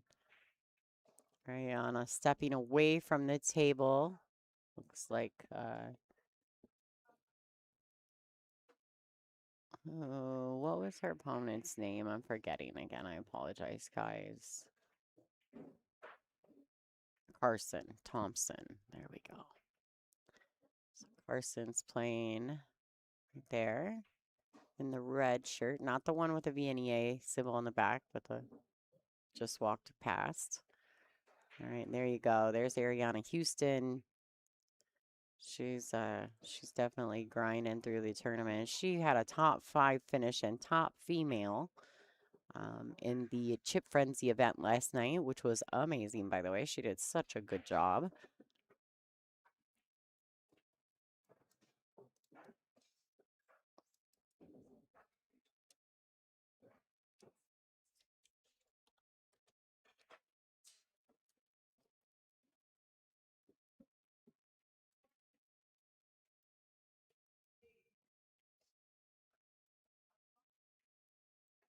It's really hard, though. If you play really well in an event, and then the next day you have to get up and play in another event, and you just kind of in your mind, you expect to have another great event.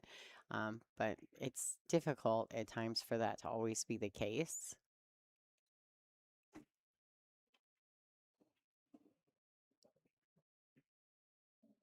All right, so we played a safety.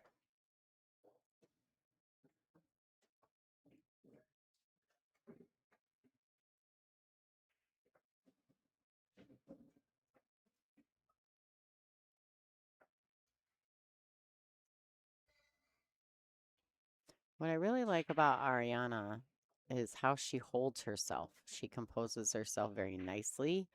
She comes to the table with respect and carries herself really well. She's dressed impeccably. She's got great, nice black pants on. She's got her jersey tucked in. Definitely here to play pool and represent herself, any sponsors that she may have, and her family with a lot of dignity and class. There's something about Ariana that I really like. So I hope to see more of her in the future, which I feel like we're going to.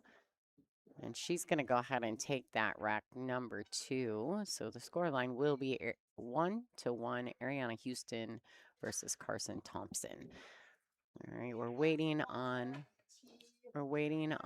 table assignments. They still haven't updated Jonathan and Austin's match to tell us who's doing what. And there is no current table assignments being had for table 12. So I'm going to leave this on here, guys. There's going to play some background music while we wait for another table assignment. No worries. Lots more pool to be had today. There were 44 players from all over right here in Houghton Lake, Michigan at the Statewide Sportsdome.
All right, let's go.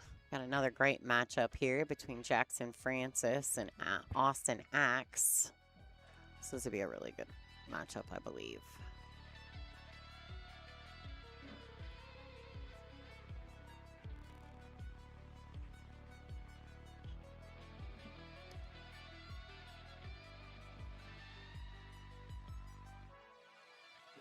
I have no steady hand today.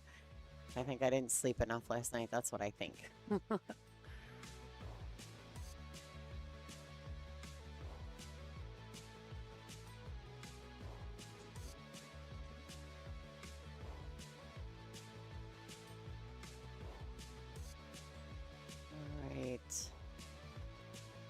Really think this should be a pretty good match. Last night, Jackson had an excellent tournament.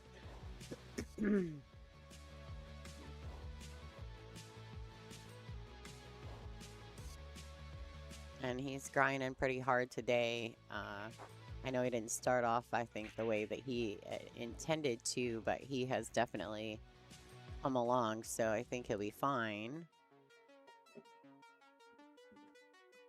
It's just wild how, like, you know, from one day to the next, you're like, oh, I played great, you know? And then you're like, oh, I maybe didn't play as great as I thought I did, right? Like, the next day is always so difficult. So,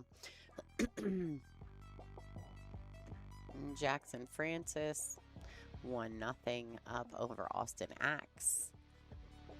Jackson's starting to settle in. I think he's coming around nicely. It's always tough though, right? Your first tournament, your first event, you know, first big weekend, and then you win the very first tournament. It's like the rest of the weekend you expect this greatness of yourself. I think that's really unrealistic. So, all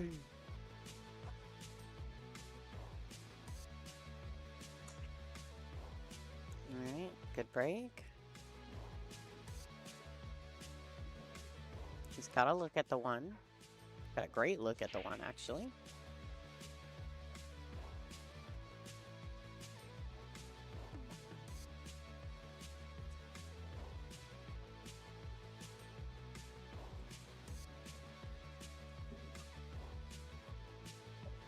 Alright, so a bit of overcut on that. Didn't leave a great shot, but side on the one is available. You may just thin this and stick the cue under the 9. Yeah. Good shot. On one rail at this. Tries to go 2. Could be interesting. Yeah, see. The 2 railer is kind of tricky. Just because it's just a hair past the side pocket. So there is no 3 foul rule. But he's going to go ahead and one more time try to make that one a playable shot. What he doesn't want to do is accidentally knock. There we go. Okay. I was like, accidentally hit it too firm and knocked the 5 in. All right. Once again, going after the kick. This time he goes just the 1 rail and comes up super short. So last time he went too wide. This time he went too short. But he's opened it up.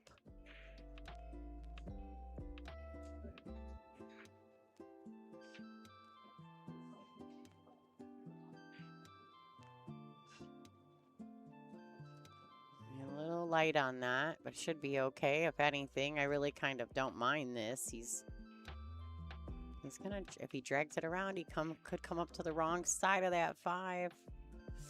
Oh, I wasn't even worried about the 8 ball.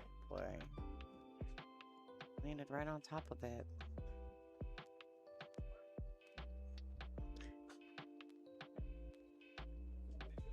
All right, good effort, no reward.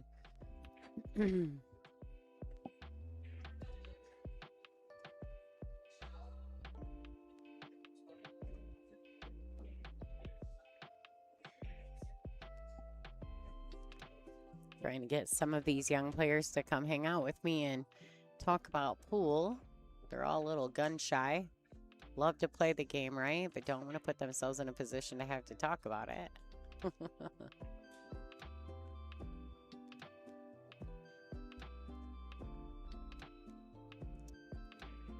Oh, all right.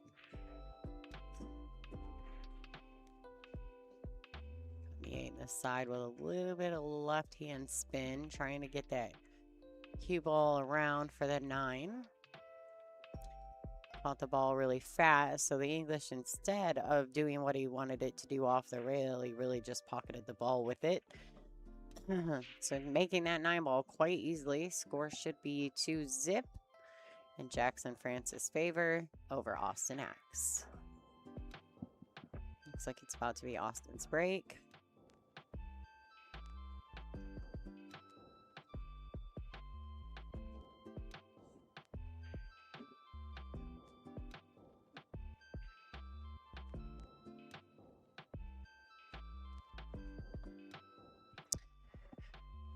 So I'm not sure if any of you guys have ever been to Statewide Sportsdome in Houghton Lake, but this place is amazing. Like, amazing. It's a pretty cool spot.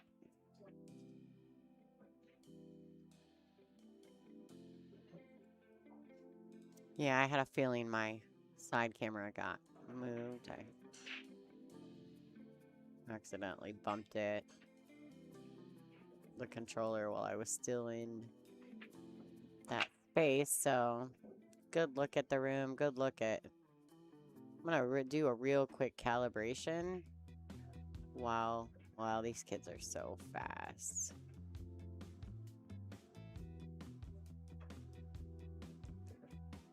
Just trying to calibrate, don't mind me.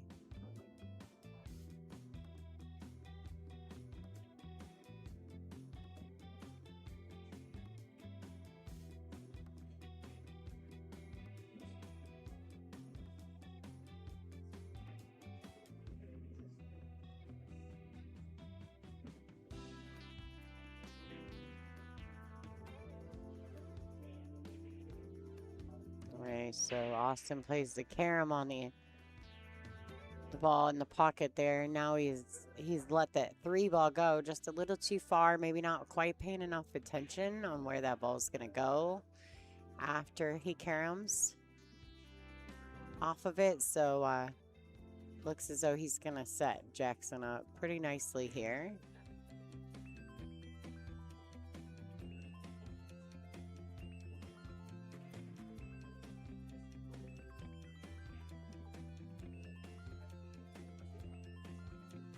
See how much he if he tries to roll this in. I was gonna say I think he kind of had to accept the shot there because he was at one of those in-between angles where he couldn't go all the way down table, but he couldn't really hold it either. Oh, nice little bump off that 9. Nothing wrong with that. That's clean living right there, folks.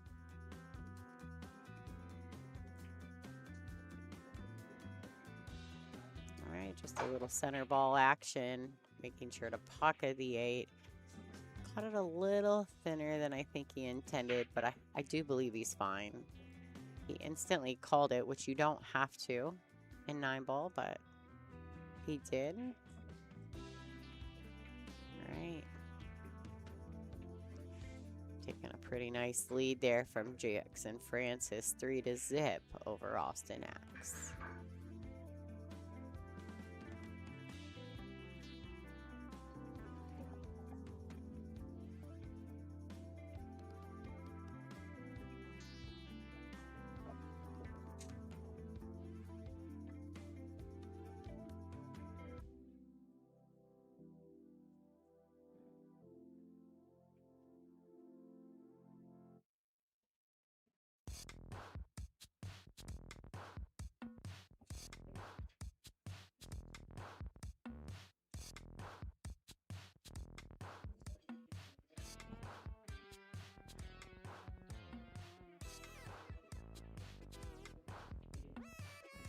I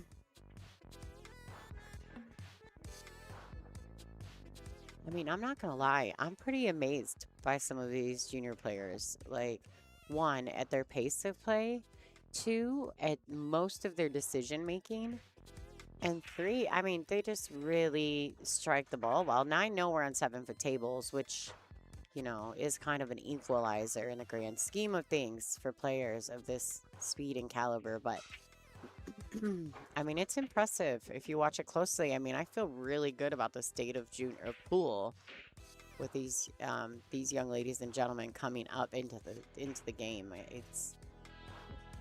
It's actually quite enlightening for me. Hoping to see some of these young ladies on the WPBA at some point in their life as well. I'm sure there's a few of them that aspire to get to that point. All right, so a combination 2 comes out of the pocket well. A little dangerous, not really paying attention to what's going to happen with the 2 ball after he pocketed the combination. But I think he's okay. 6 isn't in the best place, though. That's the problem. So 2 to the 4, but then from the 4 to the 6, where are you going? What are you doing? All right, so he went after it. He decided he was going to swing at the shot, try to go for the breakout as well. A couple good things happened here. A couple bad things could have happened. But for sure, the good thing is that, you know, he missed the ball and breaks out those balls, but at the same time, doesn't really leave Austin much to shoot at. Oh, Austin kicking at that ball and just narrowly escaping a scratch. 2 rails underneath the blue, kicking it up table. Oh, when he misses it, but the idea was there. Very good choice by Jackson, although it didn't, you know, he didn't make it or execute it properly. Like, the intention is what I was looking at. It was really well played. That's what I mean about the shot selections with these young junior players. I mean, their choices are exceptional. This is a good class of junior players.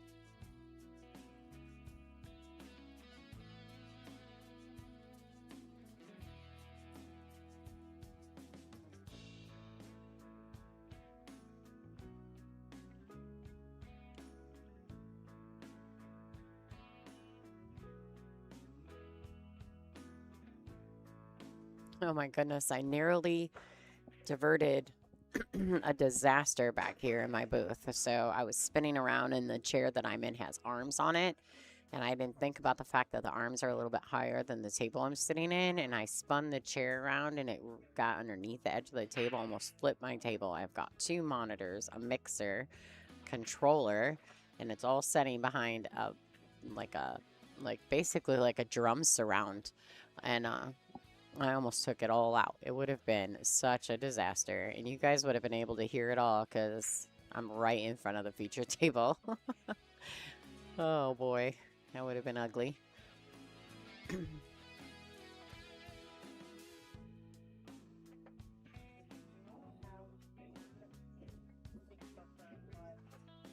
All right. Taking a rack down. It will be Austin's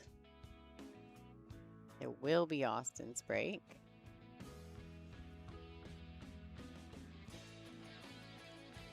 Jackson Francis doing work. 4-0. This is an A-side matchup? A-side? No, this is a B-side matchup. I'm almost positive. Yeah, so Austin took the loss to Jonathan Rose. And runs head first.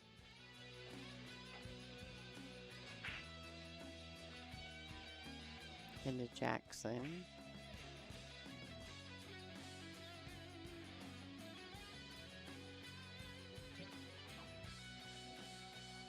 Hayden Ernst is making a nice little run here. He took a loss, and I believe the second round. And he's not dropped a frame since, not a single game. So It was the second round that he took a loss.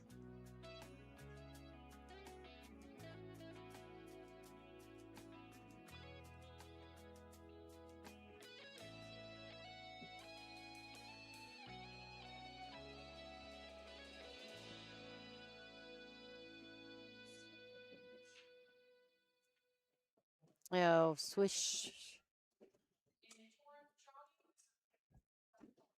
Great shot. Kicked it in like it had eyes. All right, nice kick there. Nice attempt at a kick stick. That was a very good play from Jackson. I'm wondering if I got the replay. So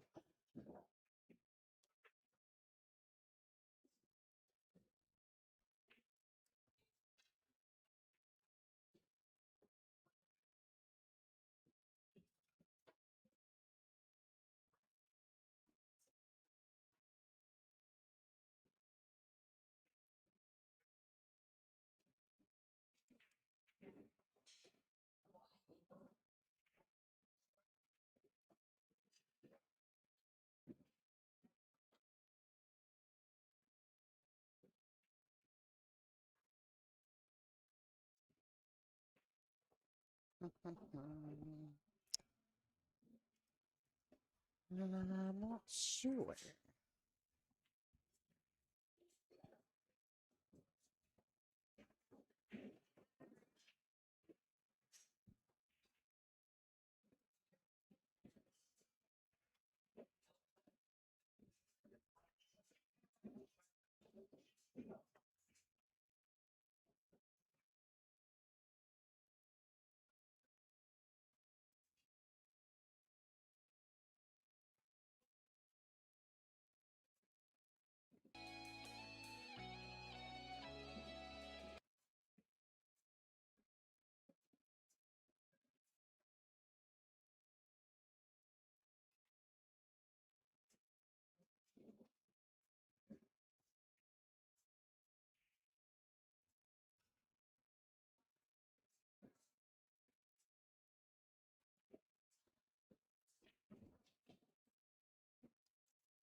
Uh-oh, he needs it to bump. Oh boy, what a super tough shot.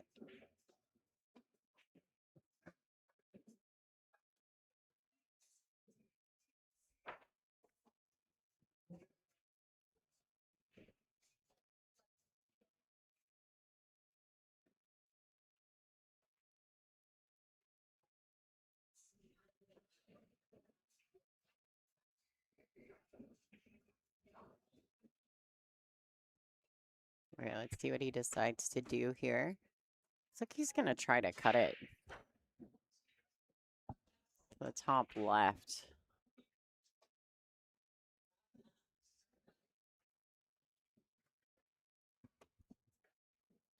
This is tough. Yeah, he missed it. Oh, he got it. I thought he missed it for sure. All right, Austin Axe getting on the board. Let's see if I got this replay. And I did.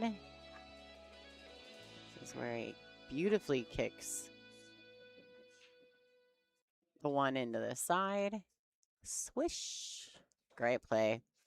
Well done. There you go, Josh. I got Jackson a replay shot. I can send that over your way before long. Let's see what I got here.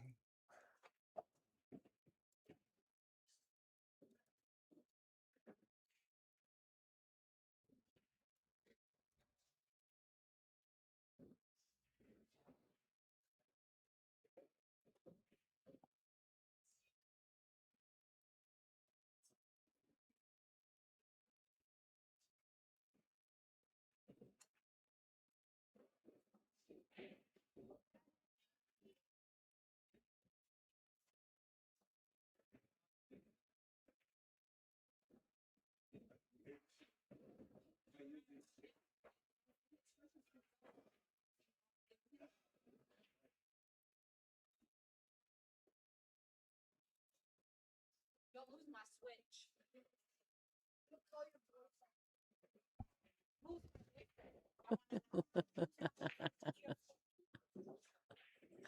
That was cute. One of the kids, so he's walked through here. He's like, "I'm gonna call your boyfriend," talking to his mom. It had me laughing. Oh, that was fantastic.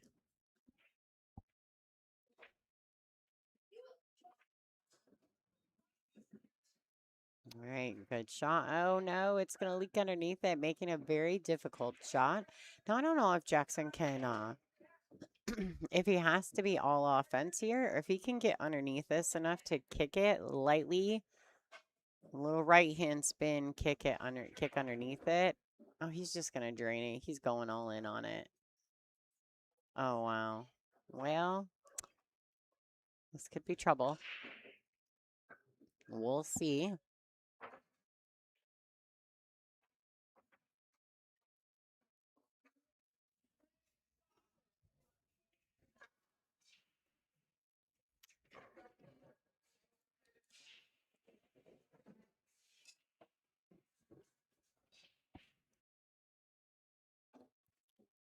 Wow, he threads the needle and comes back and bumps that ball.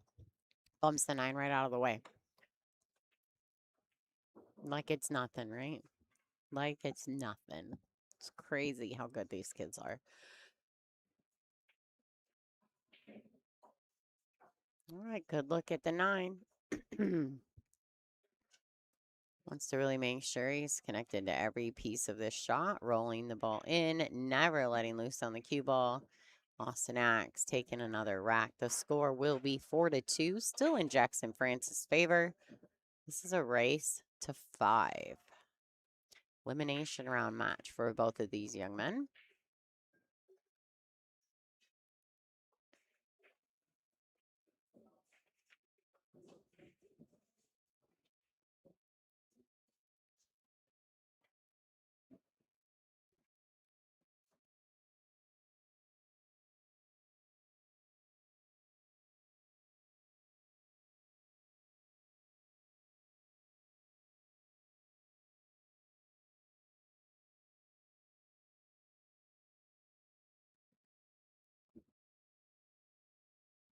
Ain't not much happening there.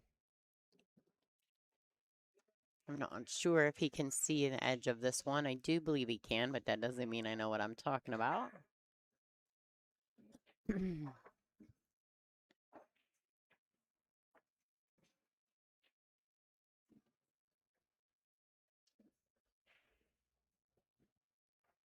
Okay, so he's elevating. Is a good look.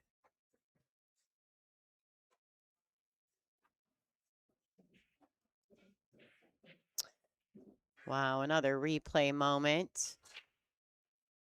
Another replay moment for Austin that time. I did get a great replay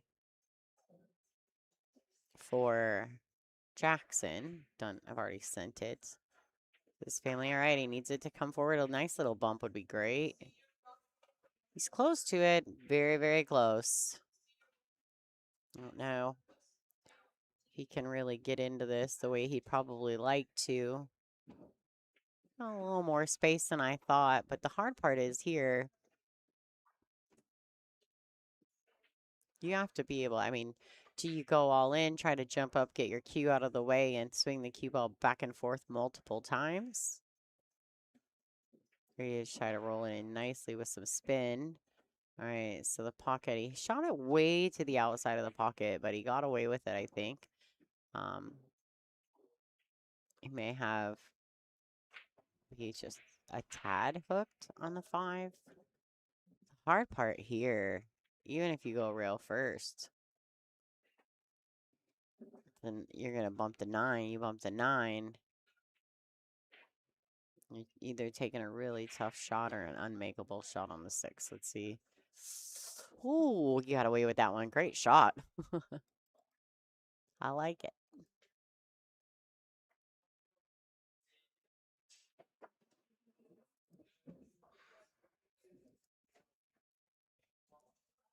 We'll check out Austin's replay here in just a few. Gonna let him get through this rack. All right, so just a little pinch hold. I'd hate to see him overshoot this ball. Okay, so he does do it. He just holds it.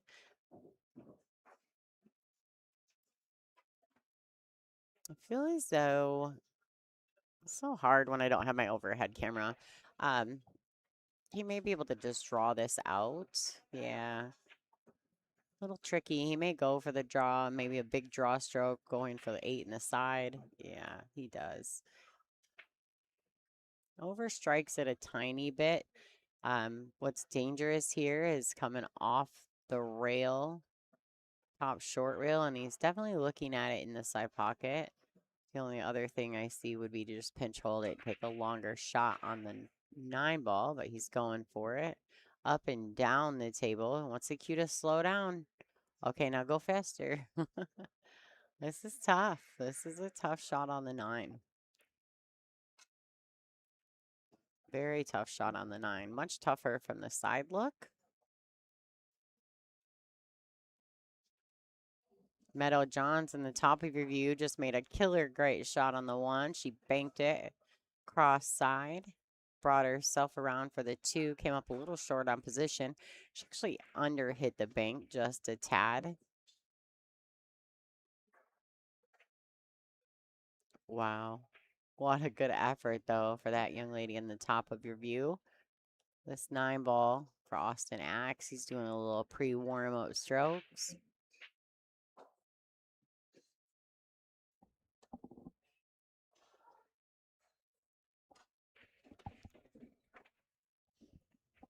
Make sure, guys, if you're not already a subscriber to this channel, I can give you a little feedback about what happened. All right, great shot from Austin. Real quick before we talk about this, look at this replay on this great shot from Austin. I end up going to the side camera view just so I can get such a good look at it. Swerves beautifully around the edge of this ball. Drains the 1. I mean, he hit it great. What a good shot from Austin Axe. Getting within 1. The score line is 4-3 in favor of Jackson Francis. Jackson is up by 1 and breaking. So good opportunity here if he can get him a nice break to get something started. Jackson also won the Chip Frenzy tournament last night with a really good showing. He got to the finals, I think, with like 6 chips left.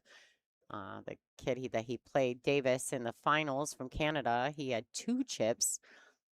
Ended up being a bit of an uphill battle for Davis, and Jackson came off as the big Chip Frenzy winner. So congratulations to him. All his hard work is starting to pay off nicely in dividends and checks. So anyway, where I was going with this is I've been rebuilding the LFR channel. Not a ton. I primarily use it to live stream state championship events, small events. Now I've done the level up. I'm going to be doing more work here at the statewide Super Sportsdome resort and hotel. I keep trying to say casino. I don't know why. I'm going to have to talk to Greg. Maybe it's time we get a gaming license, right? But in the process of building this channel, I did a ton of content with Zach Goldsmith and the Digital Pool guys. And before Zach, now officially not part of the Digital Pool thing anymore. But and I was given authorization. As a matter of fact, I've been paid for my my access to the Digital Pool thing for the Derby City Classic a few years back. In that time frame, I managed to gather a ton of content and even had the Hennessy Chohan match, which no one else that I know of had that match. It had a ridiculous amount of views on it. Anyway, I monetized my channel through that, through my content that I picked up through Derby City Classic. Well, when Zach threw a fit about people stealing his product and his content that were licensed to do so or eligible to do so, he forgot to put LFR live on his list of people that could use his content because I also did it through the WPBA. And he got me copyright infringed for using someone else's content, and they took my monetization away from my channel. And in the process of that, I was asked to remove. Now, I asked Zach to fix that. He did not fix that. So this channel currently is on the rebuild. So anyone who's not a subscriber, I'd really appreciate their support. If you could do that, I'd appreciate it. I'm on the rebuild. I'm really upset with Zach. I asked him to fix it. He never did. To say I'm mad is an understatement. Truly. So anyone that could subscribe, I do appreciate it. If you could go back on your downtime at work or something and just throw on a few of my past live streams and give it some watch hours. You don't really have to watch it, just mute it and throw it up for me. I'd really appreciate it. I'm really on the rebuild. I lost a lot and a lot of content when Zach did that. So any and all support would be appreciated. And in the meantime, as I said before, I am not making any pennies to be here and stream the Level Up Junior Open here at the Sportsdome in Houghton Lake, Michigan. So if any of you feel in the kindness of your heart to donate to the cause, my information is in the top of your view. I appreciate any and all donations. Try to offset some of the expenses while we work on this rebuild process. All right, so now that I've told you my whole life story, Austin Axe is trying to tie this match up. He's got himself a bit of a tester here. He's definitely in the spot. He's got to do some work.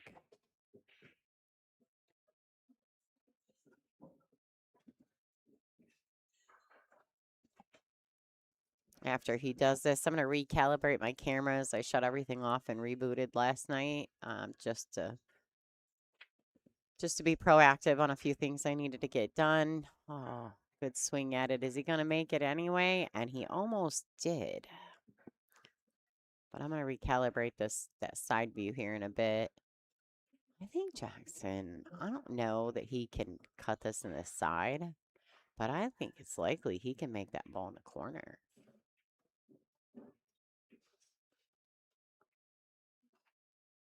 If he can make it in the side, that's beautiful. Getting down, really looking at it. Yeah, he's looking at the corner now.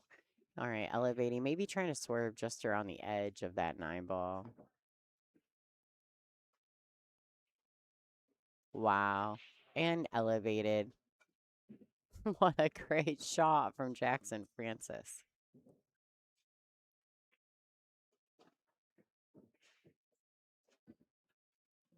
All right, uh-oh.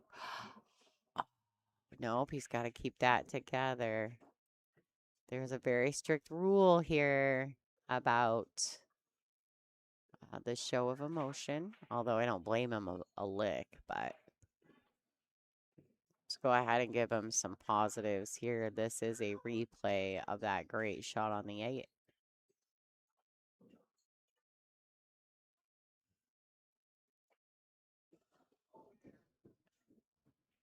And position to boot.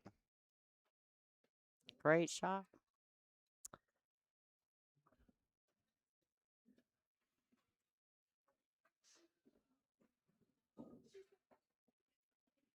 Yeah, absolutely. Tony, how you doing? Thanks for tuning in.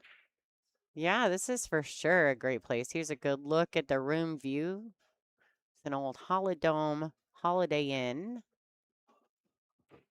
28 tables, 7-foot tables on this side. Then there's a room to my right that has 4 9-foot tables, and 2 of which are 4-inch pocket 9-foot diamonds. They're all diamond tables. And then I think there's like 4 or 5 or 6 bars, 7-foot diamonds in the bar. There's a bar here called the Red Circle in the front of the hotel. Has good food. I think what's really cool about this this place too is that it's all themed under billiards, right? And so one of all the sandwiches are called in hands. I love that, right? A sandwich is in your hand, right? So, but at the same time, like ball in hand. I mean, all the things they have like a pool reference of some kind. Like your appetizers are called the flip. And then your in-hand selections. You also have your salads, which they call the greens, and then your big dinners, sirloin steak, some other chicken breasts. You get, salad and coleslaw, all the things with that. It's called the main event. If you want any little sandwiches or small things for the kids menu, it's called the juniors. And then you've got the dip and the sweet spot with all the, your root beer floats, ice creams, that kind of thing. And then pops and drinks from the bar is called the Cooler. So it's really neat. It's super themed. It's a great location in Houghton Lake, Michigan, which actually isn't a very big town, by the way. So it's it's sweet.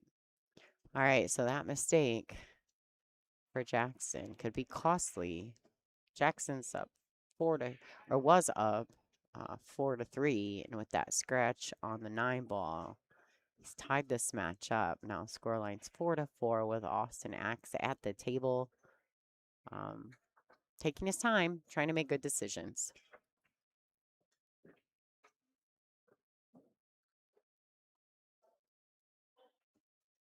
How's the audio sounding at home, folks? Anybody in the chat room want to let me know? I've got a little bit of a tiny bit of I can hear it like a crackle in my ear. Oh boy, lays one up. Now Jackson's got an opportunity. He's got to regroup, can't stay angry about past mistakes. You just got to get back in and do the work. I like this with a little draw. You can hit the thin side of the 7. A little short on that, but he should be all right. I don't suggest swinging it around the table. He may. See, if he comes up short, he's bad. All right, good shot. He could have just rolled that in, though, and accepted a bit longer shot, and it would have kind of been similar to what he's looking at right now. Thanks, Tony. Perfect. All right, he rolls it in. That is for the win, ladies and gentlemen. This is a B-side matchup. Jackson Francis nearly escapes it. 5-4 over Austin Axe. Congratulations to both players, though. What a great match for everyone at home to watch. I thought it was fabulous. Future is bright, isn't it, folks? All right, so we're going to wait for the next match to be called. Let's talk a little bit about what's going on around the room. Let's see what we can come up with here. See if my window captures got what we're looking for. Oh, there it is. Let's talk about it. How about it? You guys interested in talking about what's happening around the room? So, looks like Grant Rogers up 6-2 over Lillian Hildreth. Davis Pipestem and James Henley Jr. maybe just getting started. I feel like they've been playing for a minute. Maybe they're just getting started, or they haven't turned their score in yet. Yeah, they haven't turned their score in yet. I think that match was over because I don't see anybody at the table. Cedar, I think it's Gautier, and Jackson Curtis are tied at 1. Ariana Houston is grinding it out 2-2 right now with Torin. I think it's Pacharane. He played a really good match on the feature table this morning. Christian Montavo 5-zip over Connor Benedict. So that match is completed, but it hasn't been put into the system just yet. Ethan Wolverton and Brendan Green. Brendan Green's up 5-2, and I do think that's an A-side matchup. And Denzel DeCastro and Jackson Bolichuk. Denzel DeCastro on the hill over Jackson, both Canadian players. So it looks like the Canadian players are really, really showing up at this event. You got 1, 2, 3, 4, 5 of them still in the event.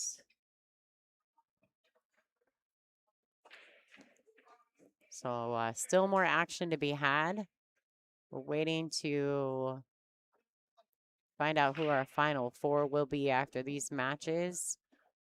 The winner between Green and Wolverton will play Colton Peach. The winner between Balichuk and DeCastro will play the winner of Grant Rogers and Jonathan Rose. So those matches haven't been called just yet. We're waiting on that.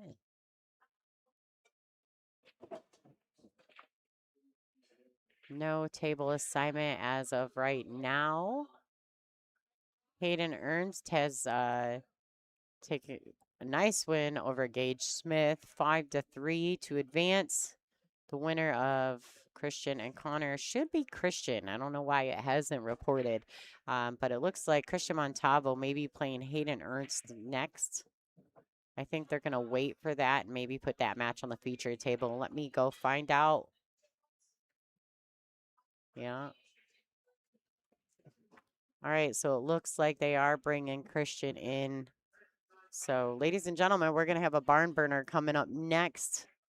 I think we're going to have this Hayden Ernst, Christian Montalvo match. Christian is a Michigan, very beloved around this area of our state. So this will be a fun one to watch. Stay tuned. We got more action coming. They haven't, are they really going to put Grant? All right, I don't mean that in a bad way, but okay, so Grant Rogers and Jonathan Rose coming up on the feature table. I'm not sure. I believe that's an A side matchup. Okay, so that's a good match as well, guys. Let me go. I'm going to go chat with the tournament direction and try to get some insight on what our moves are going forward. And I'll keep you posted.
All right, guys. So Here's what's going on. We got Grant Rogers playing Jonathan Rose in the next match right here on the feature table. I don't think... Yeah, okay. So they already started, right? Or are they just warming up? I think they already started. Okay, so basically, here's what's going on. Like, it's kind of wild to me, too. I just want to throw this out there. So, like, when the kids are on the feature table, like, we kind of tell them, like, we'd rather you just share the link instead of live streaming it yourself. And typically, like, I'm not used to this because in the WPBA, if you're on the feature table, you're not allowed to live stream it. But it's like, you tell them, hey, just share the link instead. It would be appreciated so that the streamers get a little, credit for these great matches. And they just live stream it anyway. I'm like, okay. Like, I'm not used to that because in WPBA, you're not allowed to do that. So I'm like, okay, I have no idea. I don't know. I'm just trying to support the juniors and this statewide super Sportsdome because they're amazing. And they asked me to come in and do this. They don't normally allow streaming here. So, I'm just doing everyone a solid. So I appreciate anyone and everyone that's tuning in. If you could take a second to share the stream, if you know either of these players, sharing it out maybe to their social medias would be awesome. So I appreciate any and all of that support. We're going to get it there. It's been a crazy, crazy weekend. Everything's run just a tiny bit behind for us. So I'm happy to see that we're going along at a beautiful pace. I mean, I can't believe, I'll tell you this again and again, I cannot believe how quickly these young superstars play. Like, they make decisions quickly. They're smart about it. I mean, it's really impressive. All right, so Grant Rogers is breaking.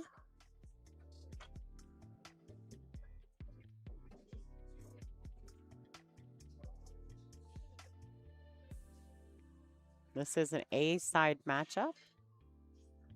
Looking for a place in the Final Four, guaranteeing themselves a 5th, 6th finish if they get to the Final Four on the A side. Great shot. He's got a really nice demeanor around the table too. I saw him play a little bit.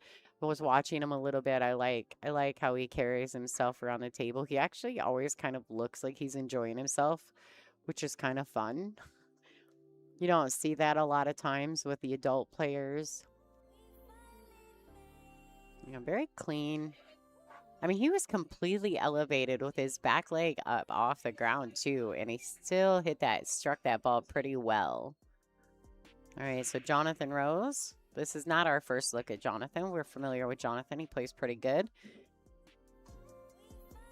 He had a real nice match earlier, a Hill Thriller. He snuck away with the win a few rounds ago. Falling a little straight on this, but he's got enough of the ball, and the pockets are big enough here that should be able to go with some inside English, just like that. I feel like he may have overhit that ball a bit, but it worked out nice. It looks like it was intentional, so great shot. It's just kicking cameras like...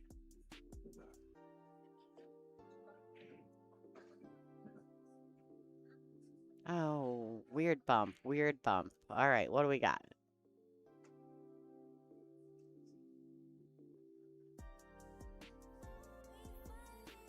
Okay, this is awkward, but if he shoots this ball to the corner, he actually, just like that. Wow, what a great shot. Jonathan Rose, how'd you hit that, bud? Good shot. Tying this matchup 1-1. Ladies and gentlemen, this is a race to 7. Both of these young men mean serious business.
Wow.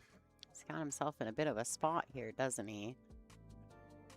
Right, so he's elevating, going for the 2-railer down to the top short rail. Comes a little short of it, but I think he's all right. I think that Jonathan's going to have gonna be a tough one. If he can see it, he can only see the edge of this black 8 ball. So we'll see what he's got here, what his decision is. Things flying around the room here. Look at this. Oh, that would have been so sweet. If he'd have just like sliced it in the pocket. Now, personally, I like this shot rail first because the cue ball tends to die with pace if you play it ball first. All right, he put a lot of pace on that ball trying to get back around. Now he's got himself a nice tester on the 9. If he drains this, he's going to feel real good. So, roll it in. No, kind of almost sounded like, and I know you guys can't hear it, it almost sounded like he miscued. Like he came off the top side of that ball. All right, nice back cut to the side pocket. Totally makeable shot for Jonathan Rose. Just really needs to keep it smooth and keep it simple. Roller in. Well done. All right, so he takes another rack. The score should be 2-1 in Jonathan Rose's favor. Got away with one there, but Grant should be breaking. So it's alternate break format, race to 7. This is an A-side matchup.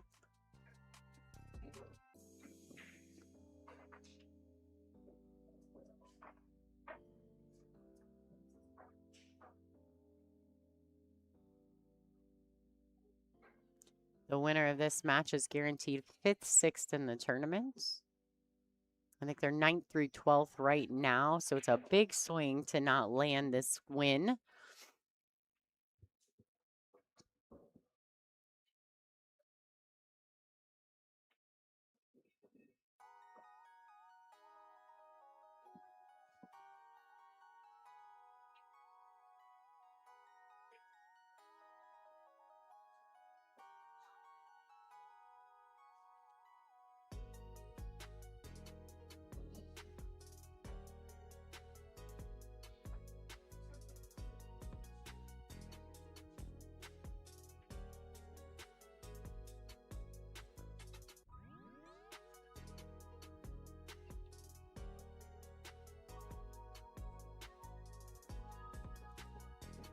Score updates from around the room. Jackson Curtis and Cedar Gauthier 3-2 in favor of Jackson Curtis. Micah McCoy and Davis Pipestem just getting started. Not sure. They've only been playing for a few minutes, so I don't know what that score line is. Johnny Hammondtree is 1-0 over Meadow Johns. Torin Poncheroni is up 4-3 over Ariana Houston at the moment, but that's not a big lead, but that makes him on the hill. So big game for him. Lillian Hildreth 1-0 over Alexander Wolverton. And they still haven't, I don't know if they just haven't finished this match. I feel like I saw Christian, well, it has to be finished. The race is to 5, so I think Christian has advanced 5-0 over Connor Benedict. And like I said, I was really hoping that they put Hayden Ernst and Christian Montalvo on the stream next round. Maybe they're holding that match back so that we can put them on the feature table. We also have Colton Peach and Brendan Green starting their match just a few minutes ago on table 18 here at the Statewide Sportsdome.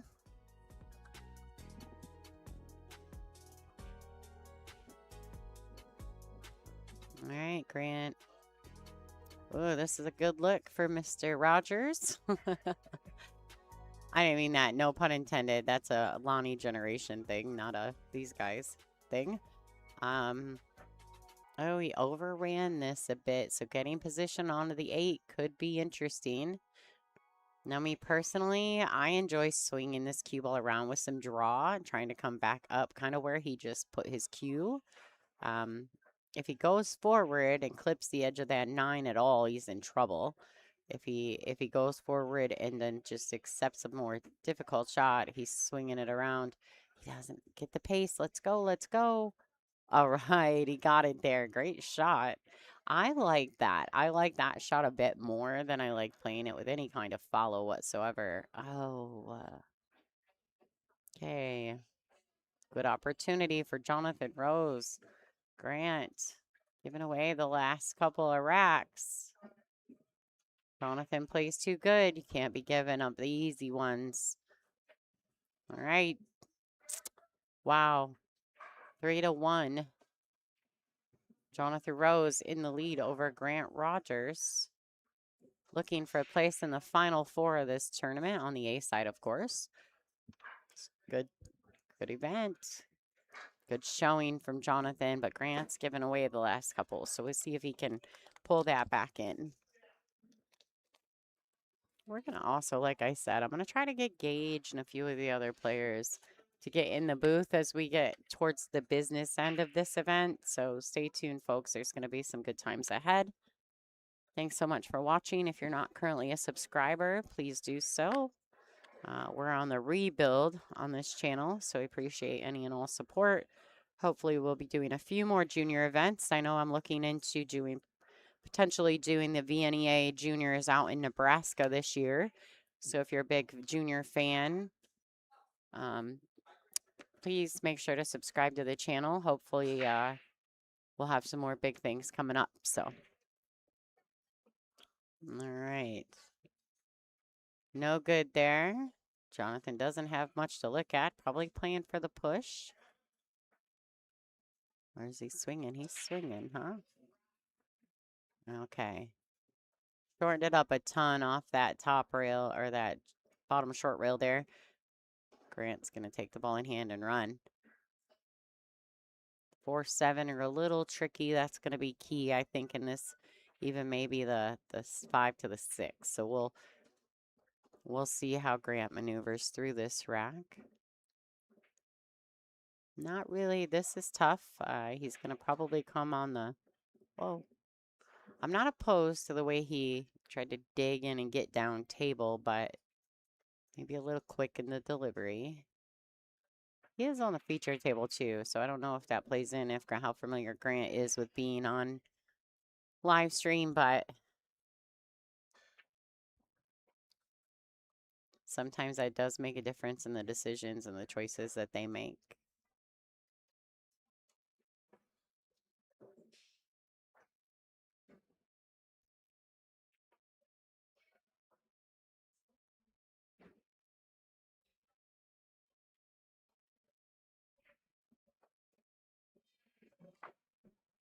Wow, he hit it so thick. Is he going to hit it? Oh, he went past it like 4 times. He almost hit it. Like 3 times out of 4.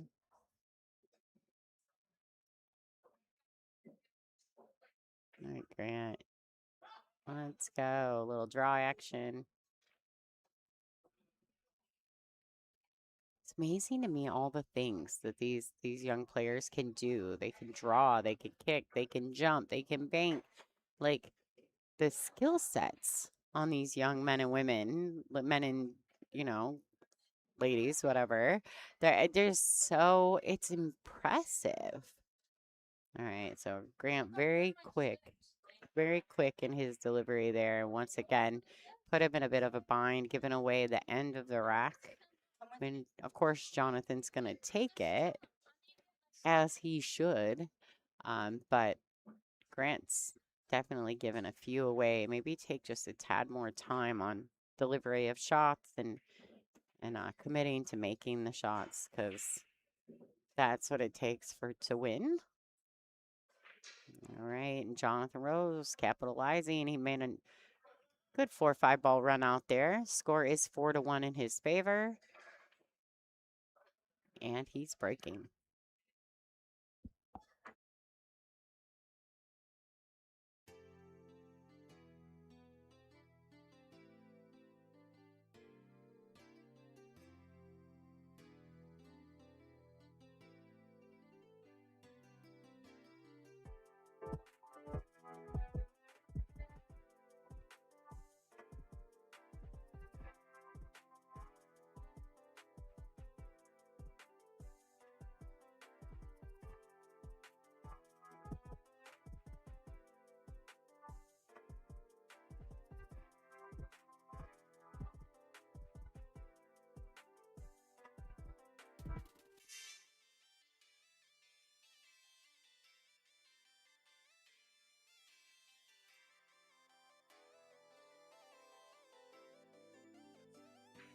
Yeah, what's up, Jude? How you doing?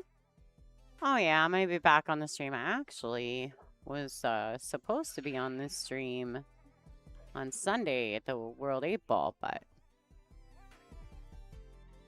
didn't quite make it that day. We were traveling, so it was rough. Alright. I mean, good attempt at the breakout on the 2-3, but he's got a good safety option here. Oh. Yeah, so I would say that in Jonathan's case, like I've watched him play quite a few times at this point. I really like the way he strikes the ball and he shoots the ball clean, real clean. But his safeties need a little work. He doesn't put as much time into the safeties as he is the shots, and the safeties are every bit as important, if not more important, than pocketing the balls. Because safeties can be like a lifesaver in the game of pool. So I would say that he needs to do that. And once again, just a little bit of a quick body movement on that final follow-through stroke. He kind of comes up off the shot. Watch, if you watch him, he'll comes up over the shot. When he lines up, he gets real low on the cue at first, and that's great. But maybe that's exactly why when he's coming through with that final delivery that his whole body lifts up. But it happens consistently enough that I think that that could be a game changer for him. Now, these particular shots, he's one-stroking, which he doesn't always do that. Yeah, Jude, Alaska was the most beautiful place I've ever been. It's absolutely stunning. I enjoyed my time there immensely.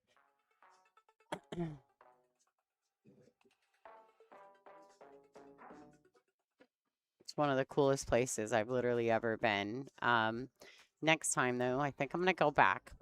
We've discussed it. I think I will go back, but I think that the thing about Alaska is that there were a lot of things that I wanted to see more of, and being on a cruise, you're on a very tight schedule to get back onto the cruise ship in certain places. So I think next time I go, I think we're gonna do it a little bit differently. So, but we'll probably go back. Although I don't think we should in some regard because there were like a couple 70+ degree days, which never happens in Alaska. Not, you know, rarely anything over 70. So we had a couple of those days. Wow, he almost drained it. Is he gonna get away with it? And I think Grant can see the edge of the 5. He may even have a combination here on the 5-7. And he does. He needs the cue ball to go so he can see the 5. I actually think he's okay here. Gonna play this with follow. Roll 2 rails forward. Good shot. It's amazing how fast these guys make decisions. That's trouble. Bad news bears.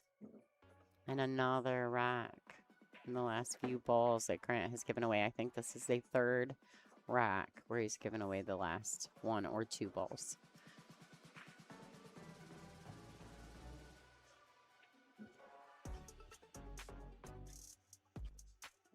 All right, Jonathan Rose, 5-1 over Grant Rogers.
All right, getting one back. Score is 5-2 in Jonathan Rose's favor.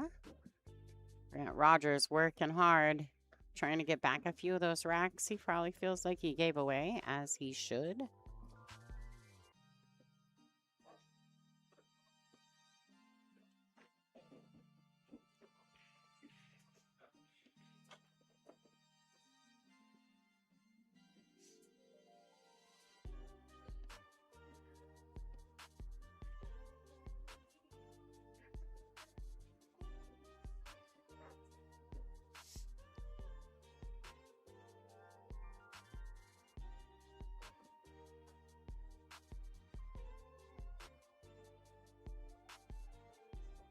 All right, so holding the cue to the right long rail. Big ol' stroke. Wow, it comes out. Looks great. It's like they're fearless. It's mind-blowing. All right, needs a bump here, and he's getting it. Clean living right there, folks.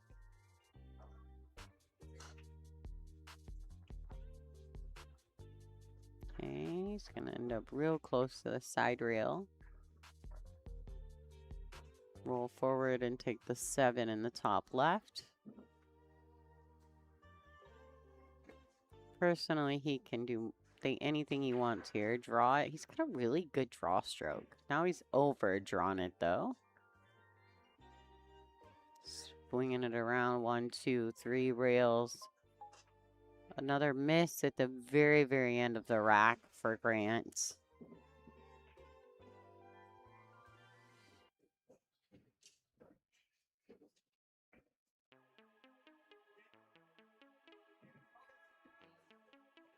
He's going to be pretty upset about that, those situations right there where he kind of gives away those last couple of balls at the end of those racks.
Jonathan Rose on the hill.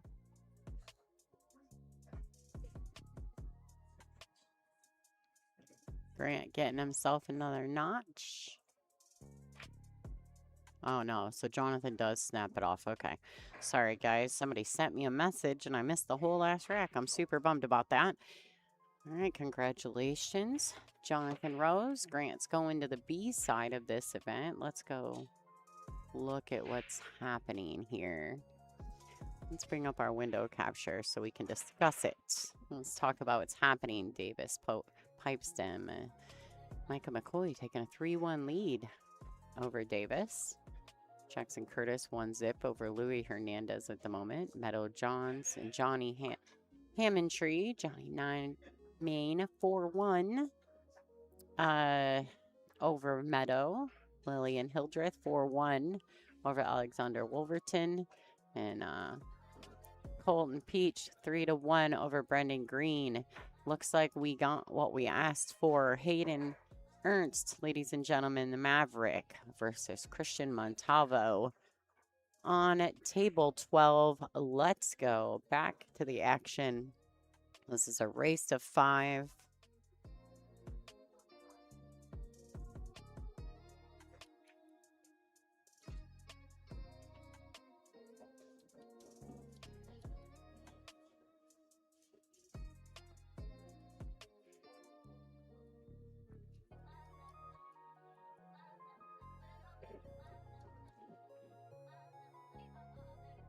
All right.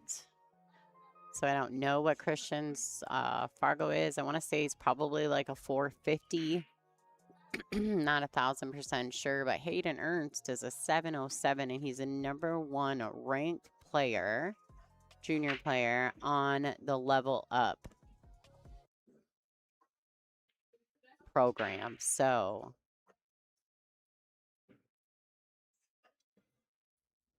Christian's likely to cause an upset, and Hayden looking to put it down. He's given him 3 games in the last 4 matches.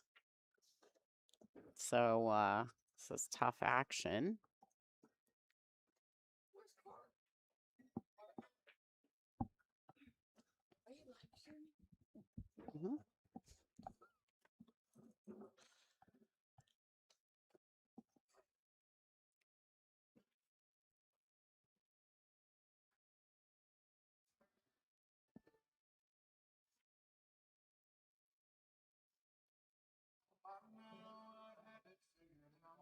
Check. Good effort by Christian there. Not mad about that.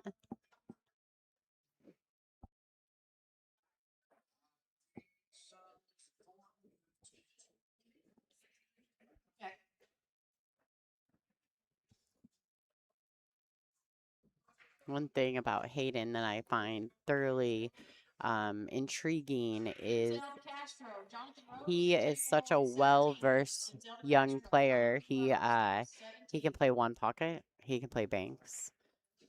He's just super well-versed. 8-ball, 9-ball, 10-ball.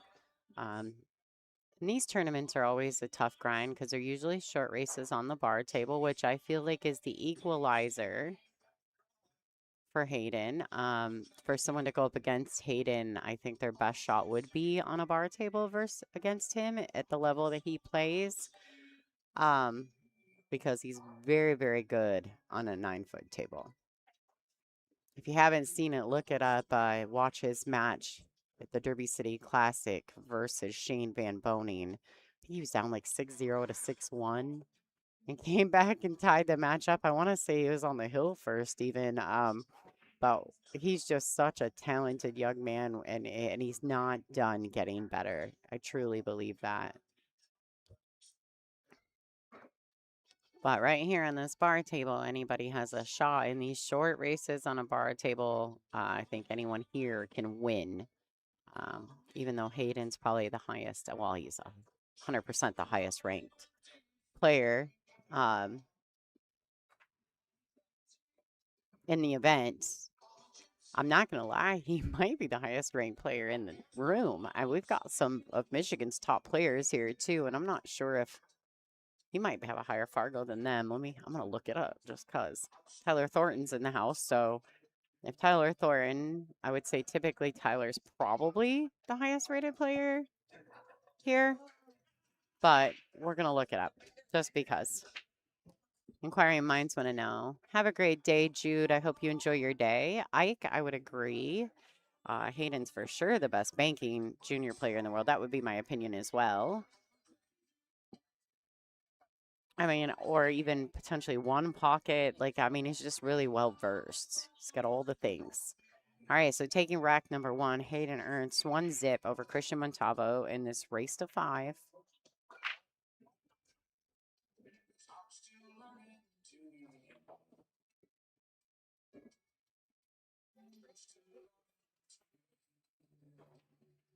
Okay, so Tyler's got him by 7 points. Tyler Thornton's in the building. He's a 7-14 Fargo. He's one of Michigan's better players. Probably should play more than he does, but he's very competitive, very capable. You know, he's a 7-14 Fargo.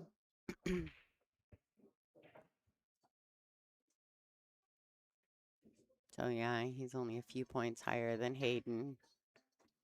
You know what I think I really like about the Level Up program, and I like we were discussing, you know, next time having a junior event here, like the protocol, right? We'd like to potentially have an adult event alongside it, but it really is dependent upon how you run the event, right? And if you do juniors on one side of the room and then the other 14 tables go to an adult event, which is you're very capable of having an event like that on 7-foot tables.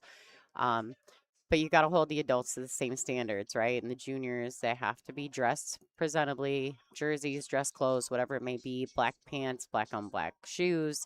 The adults, though, in my opinion, the adults should be held to the same standard that we're holding the junior level at also. So we were discussing a little bit of, you know, plans going forward. How do you approach this to do an adult event alongside?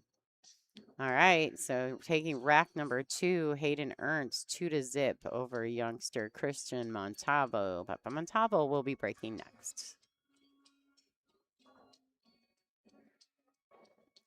It's really, and I hate to say this, but I almost feel it's quite a shame, honestly, that you come to a junior tournament and they look more professional and present themselves better than some adults in grown people tournaments. So shout out to Level Up and all the juniors playing the event.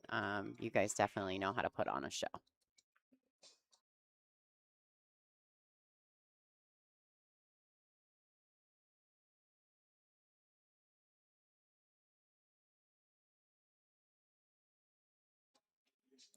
All right, so Christian, when he first started playing pool, if you notice, he shoots from the sidearm. When he first started playing pool, he couldn't reach over the table, so that's how he ended up playing sidearm like that.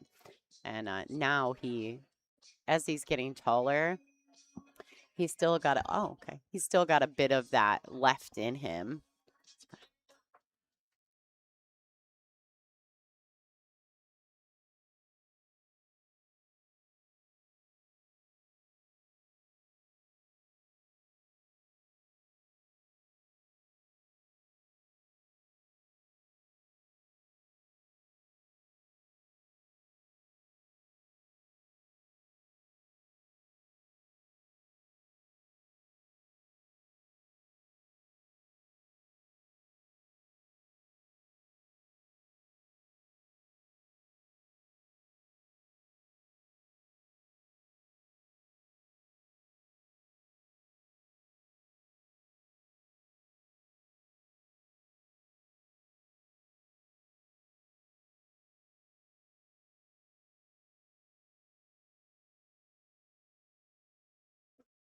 All right, guys. So Carrie Meadow John's mom just stopped over. I let her borrow a tripod so she could record in live Meadow's matches. But Meadow is waiting for Lillian Hildreth to find out if Lillian wins, then Lillian will get top female in this event. if Lillian loses, then Meadow and Lillian will have to do some type of playoff for top female. It might be kind of, though. I'm not sure if if Ariana Houston is in the mix of that. I feel like they all kind of fell out at the same place, unless Lillian just straight continues, because right now she's defeating Alexander Wolverton 4-3, so she's up by 1 rack. But I was just trying to see, because Ariana lost in that round, Meadow lost in that round. It's really up to Lillian. If Lillian wins, she gets top female in this event, no matter what she does from there. If she doesn't, there's a 3-way tie.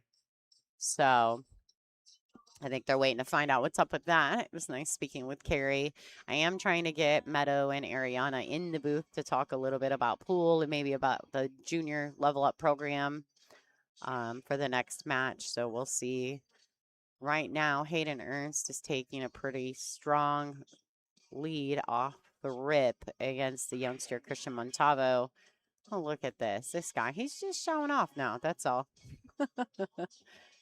All right, strikes the ball beautifully. He's looking straight down the barrel of the 9-ball. He's waiting. He's waiting. The gentleman next to him.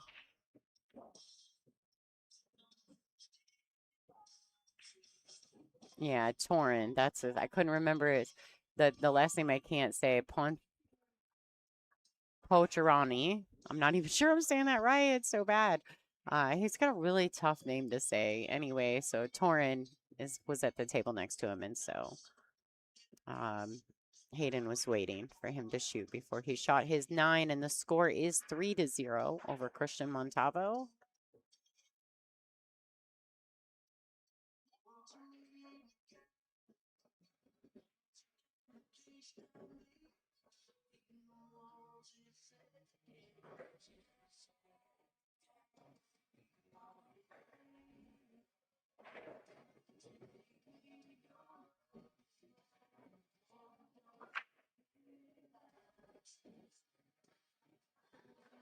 All right, so is that really? That's a dry break from Hayden Ernst.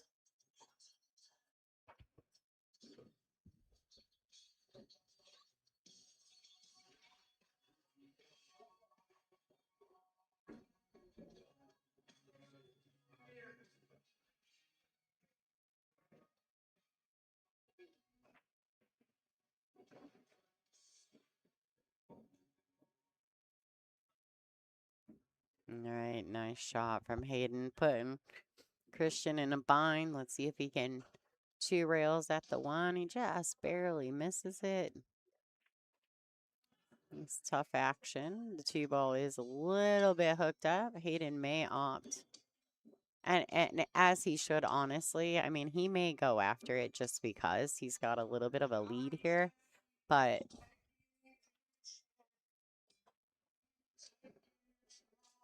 may just try to catch the window.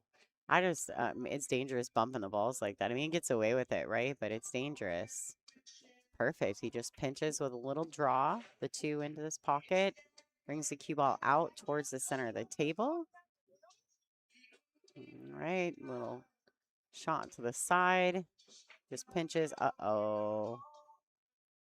Yeah, he put that 6 in a tough spot.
All right, guys. So I got a special treat for you coming up next. I'm gonna step away, but I'm gonna let Meadow Johns and Ariana Houston get in the booth and chat with you guys for the next match. So after Hayden and Christian are done, I don't know who they have slated to come on the TV table next, but as soon as I know, you're gonna have those two ladies in here talking about pool, talking about the Level Up program, giving you guys some scoop and letting you know how to get involved, as well as, just talking about pool. All right, 3-0. Hayden Ernst taking a strong lead, needing 2 to close out this match. And Christian Montavo just wanting to get his name on the board. All right, guys, stay with us. Still more action here at the 2026 Level Up Thunderdome Juniors 9-ball Open.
All right, so match done. Hayden on the hill.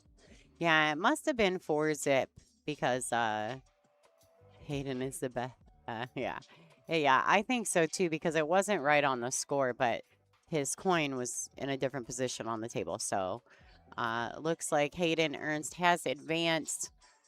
I'm going to go get these young ladies and get them up here. They're currently waiting for a table assignment, I believe. We're going to find out who comes up next. Hayden advances. He'll be playing Braden Cooper next round. Jackson Francis is waiting for the winner of Lillian Hildreth and Alexander Wolverton. They are currently 4-4. All right, Torrens up 2-0 on Hammond Tree at the moment. Micah McCoy 5-3, but his table is blinking, so I don't know what that means. I don't know if they're in a timeout, if there was a discrepancy. Oh, no, that's the B side. I apologize, folks. So Micah has advanced. They're just waiting for it to transfer over. He's waiting on the winner of Jackson Curtis and Louis Hernandez. Denzel DeCastro is 4-0 over Jonathan Rose on table 17 at the moment. Looking to lock in a top 3 finish with that win, as well as Colton Peach 5-4 over Brendan Green. One of those 4 players will be in your top 3 and guaranteed third place finish. So we're waiting to see how that goes. Guys, we're going to take just a quick second because they haven't advanced anyone forward. So I don't know exactly who they're going to put in.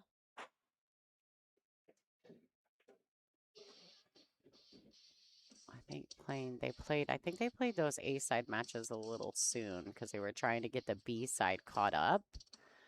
I think they're on hold. There's a big hold pattern going on right now, guys. So I think what I'm going to go ahead and do, because we've been at it for quite a few hours, is we're going to go ahead. I'm going to reboot the stream. So that gives me just a second to fix a few things, and then we'll be back in action as soon as they assign someone to table 12. I think they need to back up, and we're going to have the young ladies, Ariana Houston and Meadow Johns, in the booth for the next round. So guys, stay with us. We'll be back in action shortly. Make sure that you have subscribed to the channel and you've hit the little bell icon so you get notified when we go live. My name is Lonnie Fox Raymond. You're watching LFR Live here in Houghton Lake, Michigan at the Statewide Sportsdome Level Up Thunderdome Junior Open 9-Ball Championships.